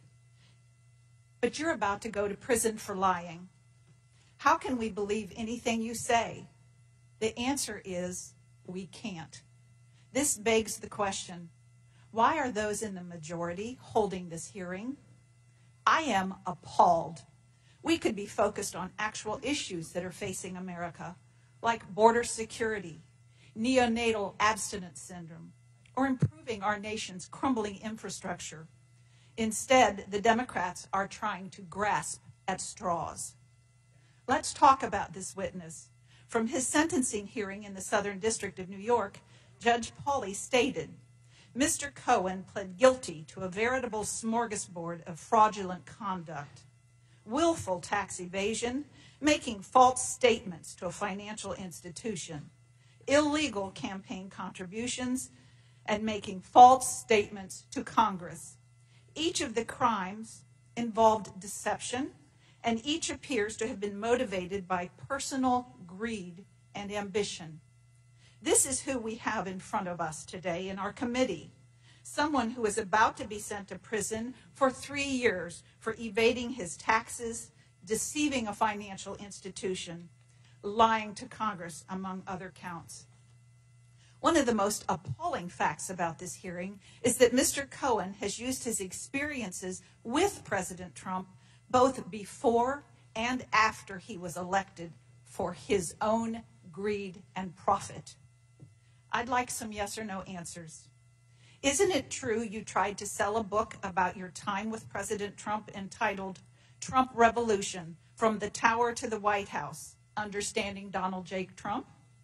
Yes, that happened early on when I was still even part, I believe, of the RNC. And this book deal, which you had with Hatchet Books, was worth around $500,000. Isn't that correct? No, more, ma'am. How much more? I think it was about $750. Wow. Mr. Cohen, I did turn it down. given that you continue to profit from publicly discussing your time with Mr. Trump, I worry that this committee hearing the majority has given you will only serve as a platform for you to continue to lie and sensationalize and exaggerate wherever it suits you. Do you plan to pursue another book deal about your experiences? Yes. I would presume this book would be a little different than your latest pitch, but your new angle might please some new fans. anything to sell books. Mr. Chairman, we've canceled hearings on child separation and on other issues that are close to my heart for this media circus. What a waste of time and money for a man who has gladly exploited the name of the president to promote his own name and fill his own pockets. It pains me that we are sitting here adding another chapter to his book. Thank you, and I yield the remainder of my time to Mr. Jordan. Thank the gentlelady for yielding. Earlier, Mr. Cohen, the gentlelady from California talked about this this tape. I'm sorry, sir. I can't hear you. Earlier, the gentlelady from California talked about this tape, this elevator tape that you said does not exist. That's correct. I do not believe it exists. But is it also your testimony that the Trump team was willing to pay to make sure a story about a non-existent tape never became public? No, sir. That's not what I said. They were willing to stop a false tape? We learned that this tape was potentially on the market and that it existed. And so what we did is exactly what we did with all the other catch and kill. We looked for it. And if in fact that it did exist, we would have tried to stop it. That's what I would have done. False tape. But it's a false tape. I've never heard it, and I can assure you one thing about Mr. Trump. Many things, he would never, ever do something like that. I don't see it. Ms. Kelly. Thank you, Mr. Chair. Mr. Cohen, I'd like to ask you more about the details of the $130,000 payment you made to Stephanie Clifford, the adult film actress known as Stormy Daniels, in order to purchase her silence shortly before the 2016 elections. First, according to documents filed by federal prosecutors in New York, you created a shell company called Essential Consultants, LLC. Is that correct? It's correct. And you created the company for the purpose of making the payment to Ms. Clifford. Is that correct? Amongst other things, yes. You then used a home equity line of credit to fund the account in the name of Essential Consultants, LLC. Is that correct? That's correct. You then wired $130,000 to the attorney representing Ms. Clifford at that time and wrote in the memo field for the wire the word, quote, retainer. Is that correct? Correct. Can you tell us why you decided to use this complicated process to make this payment? Well, starting an LLC is not a sophisticated means. LLC, you call up a company, you pay for it, and they open it for you. And the reason that I used the home equity line of credit as opposed to cash that I had in the same exact bank was I didn't want my wife to know about it because she handles all of the banking. And I didn't want her coming to me and asking me what was the $130,000 for. And then I was going to be able to move money from one account to the other and to pay it off because I didn't want to have to explain to her what that payment was about. I sent it to the IOLA account, the interest on a lawyer's account, to Keith Davidson, California, Ms. Daniels' attorney. He would hold it in escrow until such time as I received the executed NDA, non-disclosure agreement. Did Mr. Trump know you were going through this process to hide the payment? Yes. Why not just use Mr. Trump's personal or company bank account to make the payment? Why was the distraction so important besides you not wanting your wife to know? What his concern was that there would be a check that has his very distinct signature onto it. And even after she cashed the check, all you need to do is make a photocopy of it, and it's kind of proof positive on exactly what took place. So here the goal was to keep him far away from it as possible. Can anyone corroborate what you have shared with us? Absolutely. And that is? Keith Davidson, Alan Weisselberg, President Trump. Okay.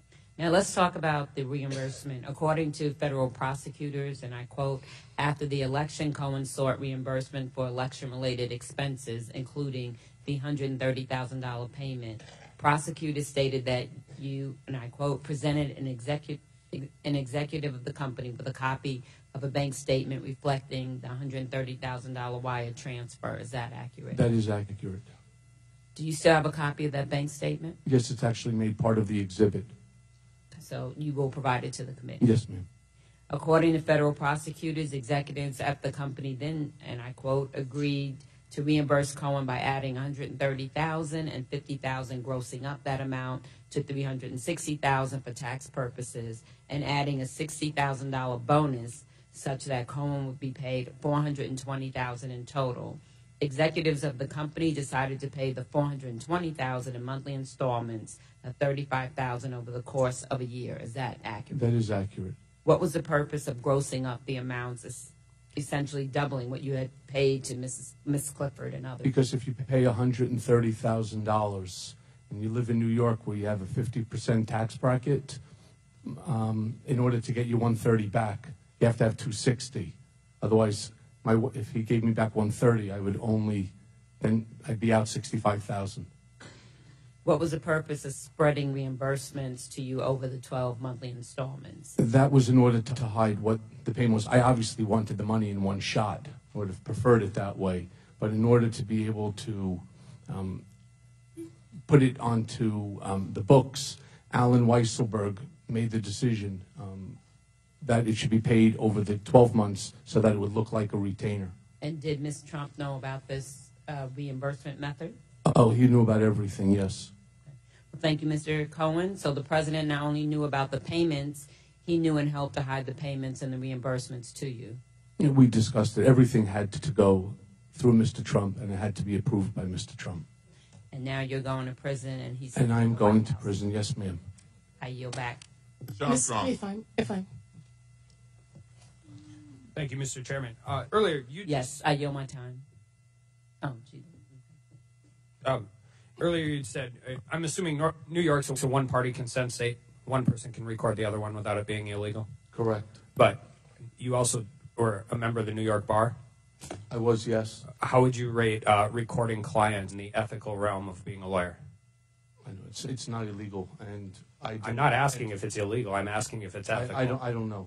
We'd have to leave the judgment of the Bar Association. So, well, I think every other lawyer in here knows exactly where it is on the ethical standard. When you said you had 100 tapes, were any of those tapes of other clients? Yes. And I think this is amazing. I really do. Did any of them waive privilege? No. So 5 minutes ago, in the middle of our hearing on oversight, you just immediately responded that you would hand over tapes to this committee without any of your previous clients waiving privilege. I'm not the only one in possession of those documents. Those documents are in the hands of all whoever else is in charge of those documents is not my concern. My concern is I know lawyers that would go to jail before they would violate attorney-client privilege, and in a matter of a second, you just said, absolutely, I will turn those over. Just trying to cooperate, sir.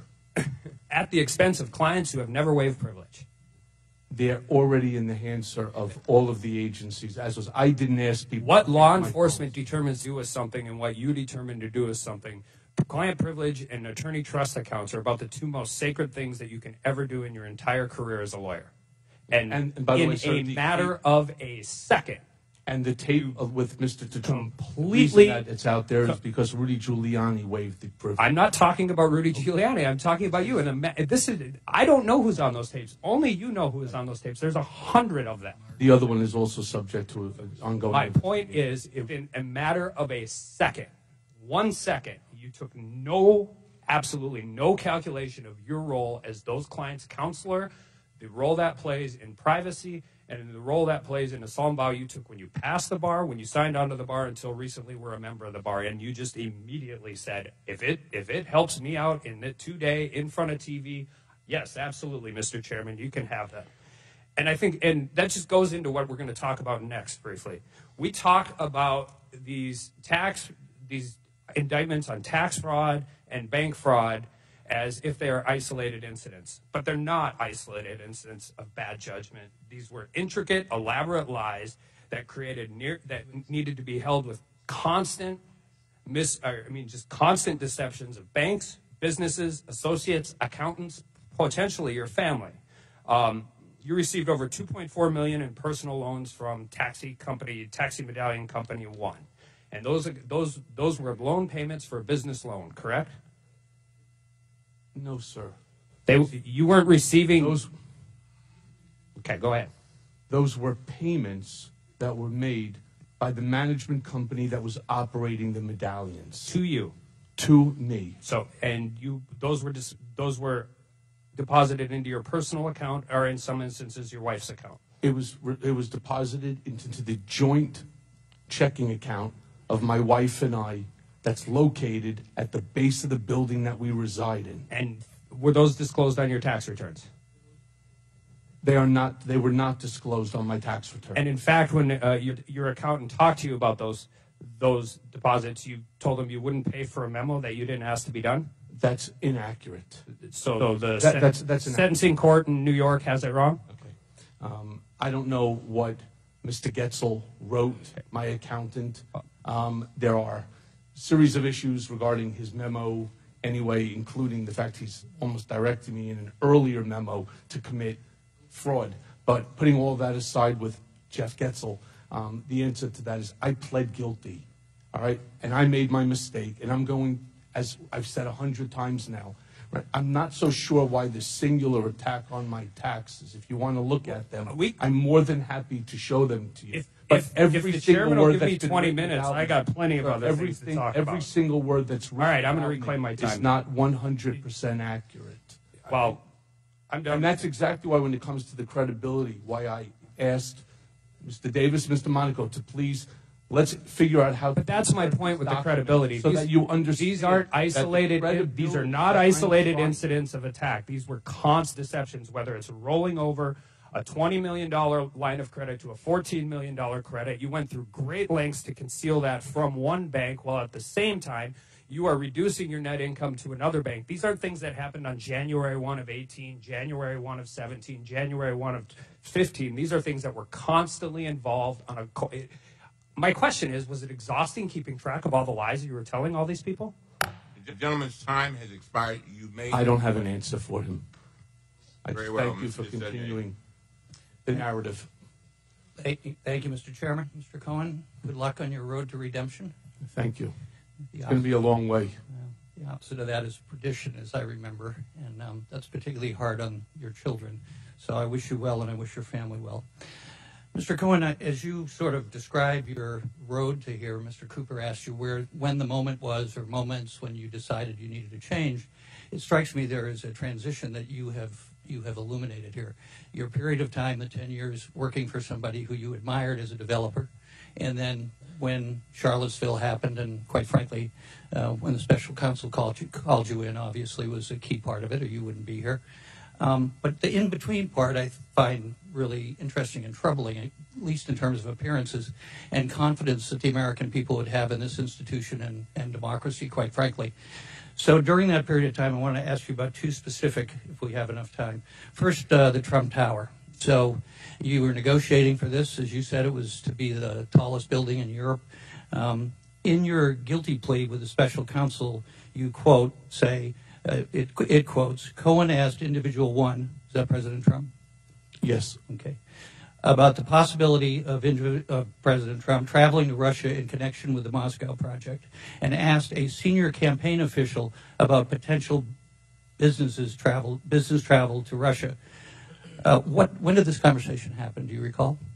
Early on in the campaign. And who a campaign official? Corey Lewandowski. What did you discuss in this meeting?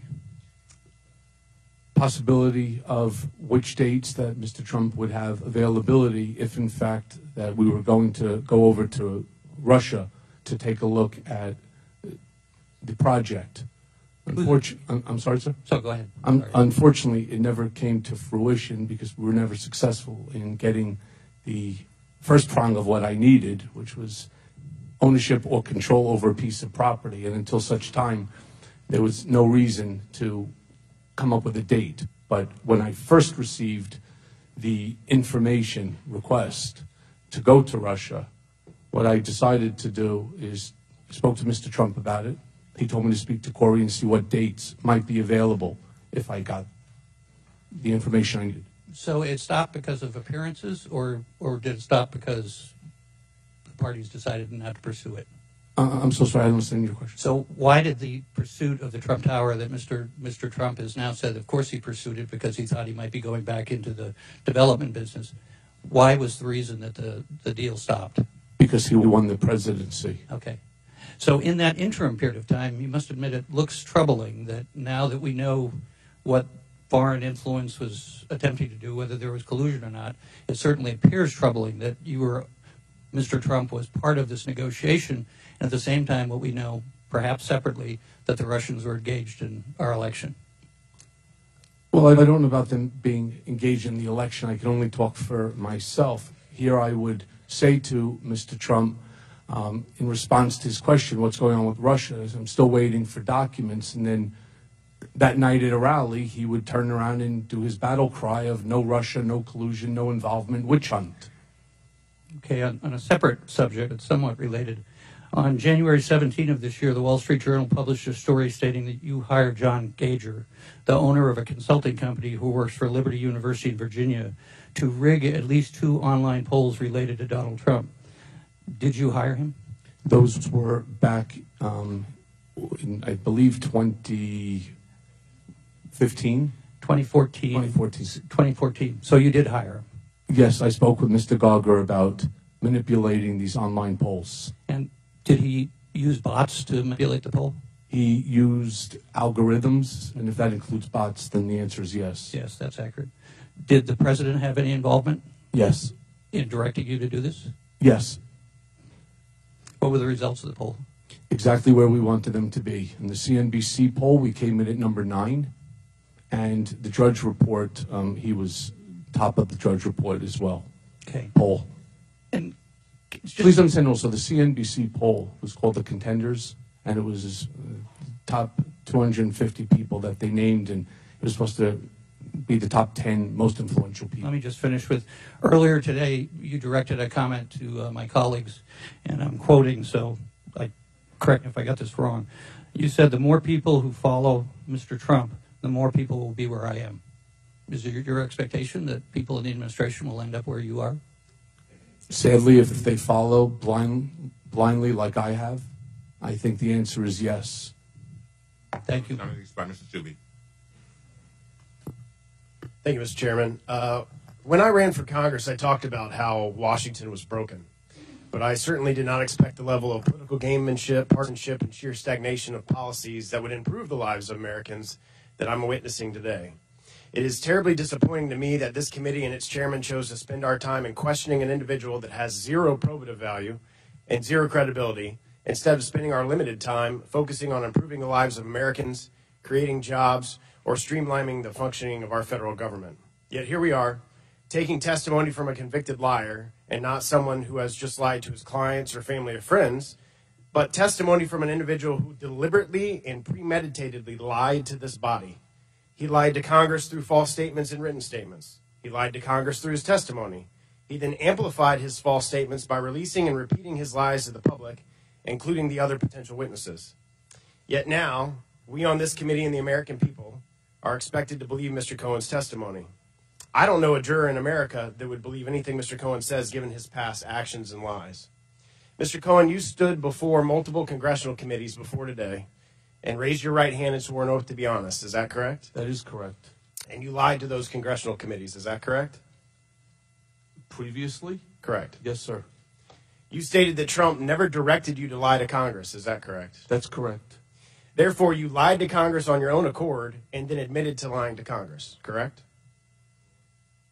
I've already stated my piece on that. I knew what he wanted me to do. I was staying on party line. But he never directed you to lie to Congress? He did not use those words, no. In your evidence that you provided this committee a mere 2 hours before the hearing started, were payments made to you by Mr. Trump, correct? Amongst other things, yes. Yet other than your testimony here today, there's absolutely no proof that those specific payments were for those specific purposes. Is that correct? It's my testimony that the check that I produced as part of this testimony, the $35,000, and then the second check that's signed by Alan Weisselberg and Don Trump Jr., were 2 checks out of the 11 that were meant for the reimbursement of the hush money payment to Stormy Daniels. So in your testimony on page 13, you claim, and I quote, Mr. Trump directed me to use my own personal funds from a home equity line of credit to avoid any money being tracked back to him that could negatively impact his campaign. Do you have any proof of this direction? Just the payment, sir. So no email. Mr. Trump doesn't have email. So no recording. I do not have recordings, no. No text message. Mr. Trump doesn't text message. So no direction other than your testimony today that that's what the payment was for. And the fact that I paid on his behalf, at his direction, the money to Keith Davidson's IOLA account. You're right, there's no other documentation I have. So nothing to produce as part of your exhibits prove that President Trump directed you in any way to make that payment. I don't even know how to answer that, sir. Well, it's pretty simple. There's nothing in the evidence that shows, or the exhibits that you provided today, that show that Trump directed you to make those payments.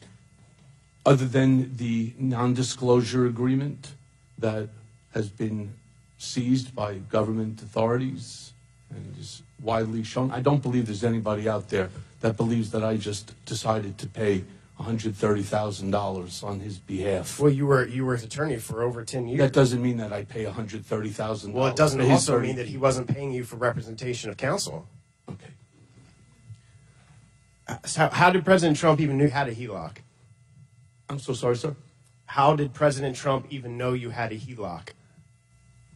Because we discussed it. Because I told him the same thing, that I didn't want my wife to find out about it. And as one additional, Rudy Giuliani himself came out and expressed that Mr. Trump reimbursed me for the money that was spent to pay Stormy Daniels. And did you tell Chris Cohen that you had no access to Mr. Trump during October and November of 2016? I'm sorry, I don't know what you're referring to. Your interview with Chris Como. I would need to see the document. Did you also tell Chris Como that you made these payments without telling Mr. Trump because you wanted to protect Mr. Trump? And I was protecting Mr. Trump. And you told him that you made these payments without telling him? When I said that, if that's what I said to Chris Cuomo, yes, that was my line. And this unsupported claim was true, then it would be part of an ongoing investigation as evidence of a crime, and the Department of Justice would not let you discuss it during your testimony here today. Is that correct? I don't know. Someone's time has expired. Did you answer? Yes, I did want to say one last thing. Not only did I lie to the American people, I lied to the First Lady. When the president called me and I was sitting in a car with a friend of mine, and he had me speak to her and explain to the First Lady. So the answer is you're not accurate, and I don't feel good about any of this, and this was not my intention. Ms. Lawrence. Sorry. Thank you, Mr. Chairman. I just want to put on the record as being a Black American and having endured the public comments of racism from the sitting president. As being a Black person, I can only imagine what's being said in private. And to prop up one member of our entire race of Black people and say that that nullifies that is totally insulting. And in this environment of expecting a president to be inclusive and to look at his administration speaks volume. So I have some questions. I want to talk to you about this intimidation of witness. Mr. Cohen, you were initially scheduled to testify before the House Oversight Committee on February the 7th, but your legal team delayed your testimony, quoting ongoing threats against your family from the president and Attorney Giuliani. Is that correct? Yes, ma'am. And then on November 29th, after you admitted that the president's negotiations over a real estate project in Russia continue well through the summer before the 2016 election, President Trump called you, quote, a weak person and accused you of lying. And then on December 16th, after 2018, after you disclosed that it was the president who directed you to arrange hush money payments to Stormy Daniels and Karen McDougal to conceal his extramarital affairs, he called you, the president of the United States, a rat. Mr. Cohen, why do you feel or believe that the president is repeatedly attacking you? You are stating that you feel intimidated, asking us to protect you, following your cooperation with the law enforcement. When you have access to 60+ million people that follow you on social media, and you have the ability within which to spark some action by individuals that follow him, and from his own words that he can walk down Fifth Avenue, shoot someone, and get away with it. It's never comfortable when the President of the United States... What do you think he can do to you? A lot. And it's not just him. It's those people that follow him in his rhetoric. What is a lot? I don't know. I don't walk with my wife if we go to a restaurant or we go somewhere. I don't walk with my children. I make them go before me because I have fear. And it's the same fear that I had before when he initially decided to drop that tweet in my cell phone. I receive some, and I'm sure you'll understand, I receive some tweets, I receive some Facebook Messenger, all sorts of social media attacks upon me, whether it's the private direct message that I've had to turn over to Secret Service because they are the most vile, disgusting statements that anyone can never receive. And when it starts to affect your children, that's when it really affects you.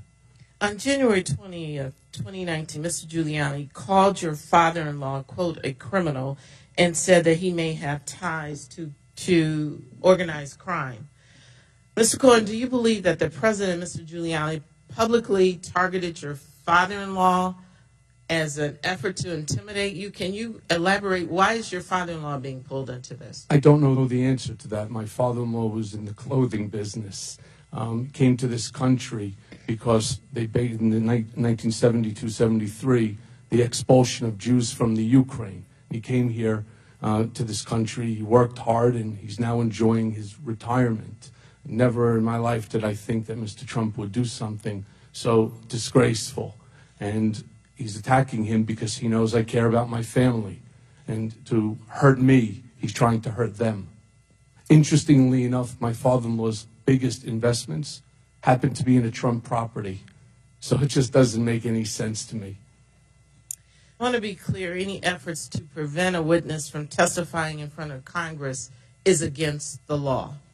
I want to be real clear about that. And as the chairman has said, retaliating against witnesses and threatening their families and members is a textbook mob tactic that does not benefit the president of the United States or this country. And I want to be on the record, this hearing is not about discrediting the president. It's about the oath of office that we take as members of Congress to have checks and balances and to meet the laws and the policies of this country to serve. Thank you, and I yield back.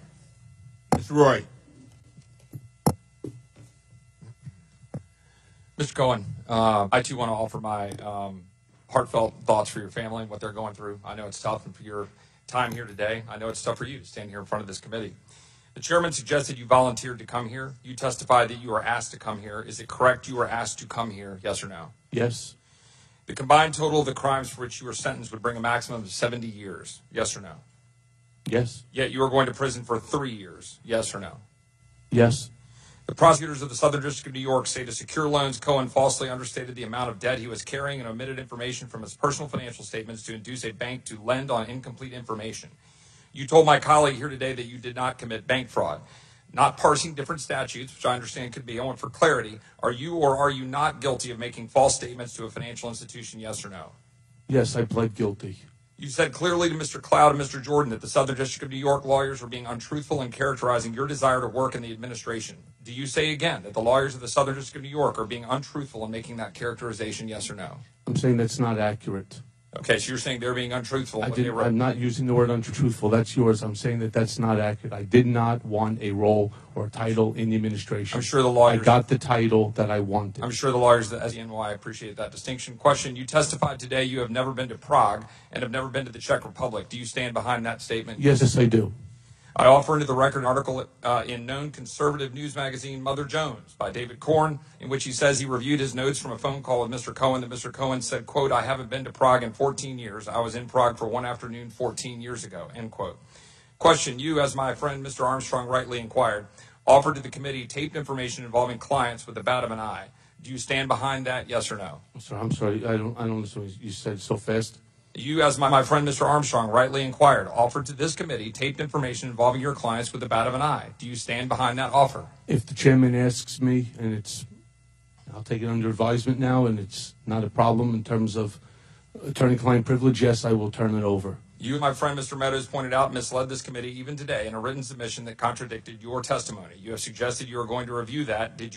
Are you going to review it in our next break to correct the record, yes or no? Yes. Question, you helped out the president's campaign or were involved in the campaign as a representative, as a spokesman, even in your words today. It was your idea for the campaign dating back to 2011. Is that accurate, yes or no? Yes. 2011 is a year that sticks in my head. For it's the year my daughter was born, and it was the year I was diagnosed with cancer. I was not then pushing for Donald Trump to be president. I was fighting cancer. Even in 2016, I was publicly backing a certain Republican from Texas. Some might guess who it was. But you were all in. And you either wanted Donald Trump to be your president because it would be good for the country, or you did it for your own personal advancement, or both. Sort of the two options. Real Americans in my district and across the country wanted the president to be president, not in any way because he's perfect, but rather because they are sick and tired of this hellhole. They supported the president because they are sick and tired of the games that we are seeing here today. They are sick and tired of politicians who refuse to secure the border, balance our budget, restore health care freedom, and then get the hell out of their way so they can lead their life. They are mystified that we amass about $100 million of debt per hour, which means we've blown through $450 million during this charade in amassing debt. $450 million. They're sick and tired of a Democrat Party that willfully ignores cartel-driven asylum crisis on our border that endangers American citizens and the migrants who seek to come here.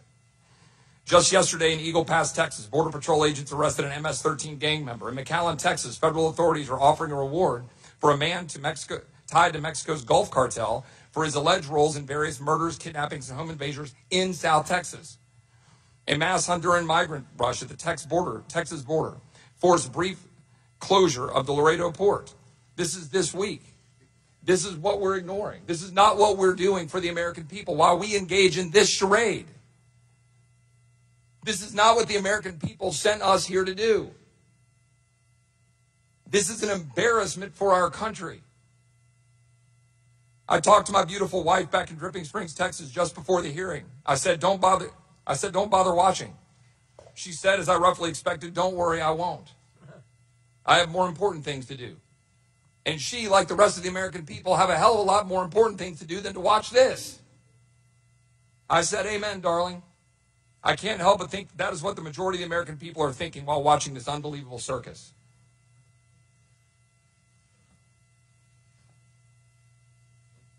I yield back. Ms. Westgate. Thank you, Mr. Chairman. I've got a lot to do as well. I've got houses and schools to help rebuild in the Virgin Islands, expansion of voting rights, educational opportunities, criminal justice reform. Thank God the Democratic majority can walk and chew gum at the same time. So we're here with you right now. Mr. Cohen, you learned well in the 10 years that you worked with Donald Trump. What was your position with the GOP in the up to 8 months ago? I was vice chair of the RNC Finance Committee. You were vice chair of the finance of the Republican National Committee, right? Correct. Okay.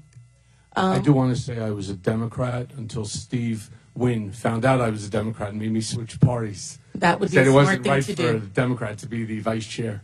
Good. Let's get to it. I don't only have a little bit of time. On behalf of the many members here who have expressed to your family our apologies to your family, but I want to apologize for the inappropriate comments and tweets that have been made by other members of this body. And as a former prosecutor and as former counsel on House ethics, I think that at the very least there should be a referral to the Ethics Committee of witness intimidation or tampering under USC 1512 of my colleague Matt Gaetz, and it may be possibly him being referred for a criminal prosecution. So I want to put that on the record. On May 2nd, 2018, the president's personal attorney, Rudy Giuliani, who was his personal attorney like you, appeared on Fox News and referred to the president's reimbursement to you for the $130 payment for Stephanie Clifford as part of a retainer. And on May 3rd, 2018, one day after Mr. Giuliani's appearance, the president tweeted, and I quote, Mr. Cohen, an attorney, received a monthly retainer not from the campaign and having nothing to do with the campaign, from which he entered into, through reimbursement, a private contract between two parties known as a non-disclosure agreement, or NDA. The Office of Government Ethics, which is the agency which the federal government with responsibility over what the president needs to report publicly about his assets, was puzzled by this, it seems, and they were skeptical that a retainer was actually in place and asked to see the retainer agreement on call of May 8th with the president. The president's personal counsel, Sherry Dillon, replied that she would, and I quote, not permit OGE staff to read the agreement because it is privileged. Ms. Dillon would not even let OGE staff come to her office to review the retainer agreement. Mr. Cohen, in a court filing made in August of last year, federal prosecutors stated that, quote, in truth and in fact, there was no such retainer agreement. Mr. Cohen, did you ever have a retainer agreement in place with the president for the payment to Ms. Clifford? No. So was Mr. Giuliani's statement inaccurate? Yes. Was Ms. Dillon's statement about the retainer agreement inaccurate? I'm sorry, Ms. Dillon's statement is? About the retainer agreement. Is it inaccurate? And her statement is what? And her statement to them was, quote, not to permit OGE staff to read the agreement because it is privileged. There was no agreement. And is the president's tweet or his statement accurate? And I'm sorry, one more time. And his statement was, Mr. Cohen, an attorney, received a monthly retainer, not from the campaign and having nothing to do with the campaign, from which he entered in through a reimbursement. That's not accurate. You've mentioned some individuals to my colleague from New York, Ms. Connolly, and also in your testimony about Mr. Weisenberg and other individuals, Ms. Rona. Who are those individuals? Are they with the Trump organization? They are. And are there other people that we should be meeting with? So Alan Weisselberg is the chief financial officer. Uh-huh. You got to quickly give us as many names as you can so we can get to them. Yes, ma'am. As Ms. Rona, what is Ms. Rona's position? Rona Graff is the Mr. Trump's executive assistant. And would she be able to corroborate many of the statements that you've made here? Yes, she was. Her office is directly next to his, and she's involved in a lot that went on. Okay, Mr. Cohen, when the president's lawyers were having the discussions with the Office of Government Ethics in 2018, did they reach out to you to talk with you about these payments? No, ma'am. And what did you share anything with them otherwise in any other conversation? I do not recall, no. Can the committee obtain more information about these facts by obtaining testimony and documents from the White House, the Trump Organization, and the president's attorneys? I believe so. Mr. Chair, I think that those are the individuals that we should be speaking with, and I yield back at this time. The committee will now stand in recess again. We will come back. Listen up, 35 minutes after the last vote begins. So for Mr. Cohen, we're talking about probably about an hour or so. All right. So much.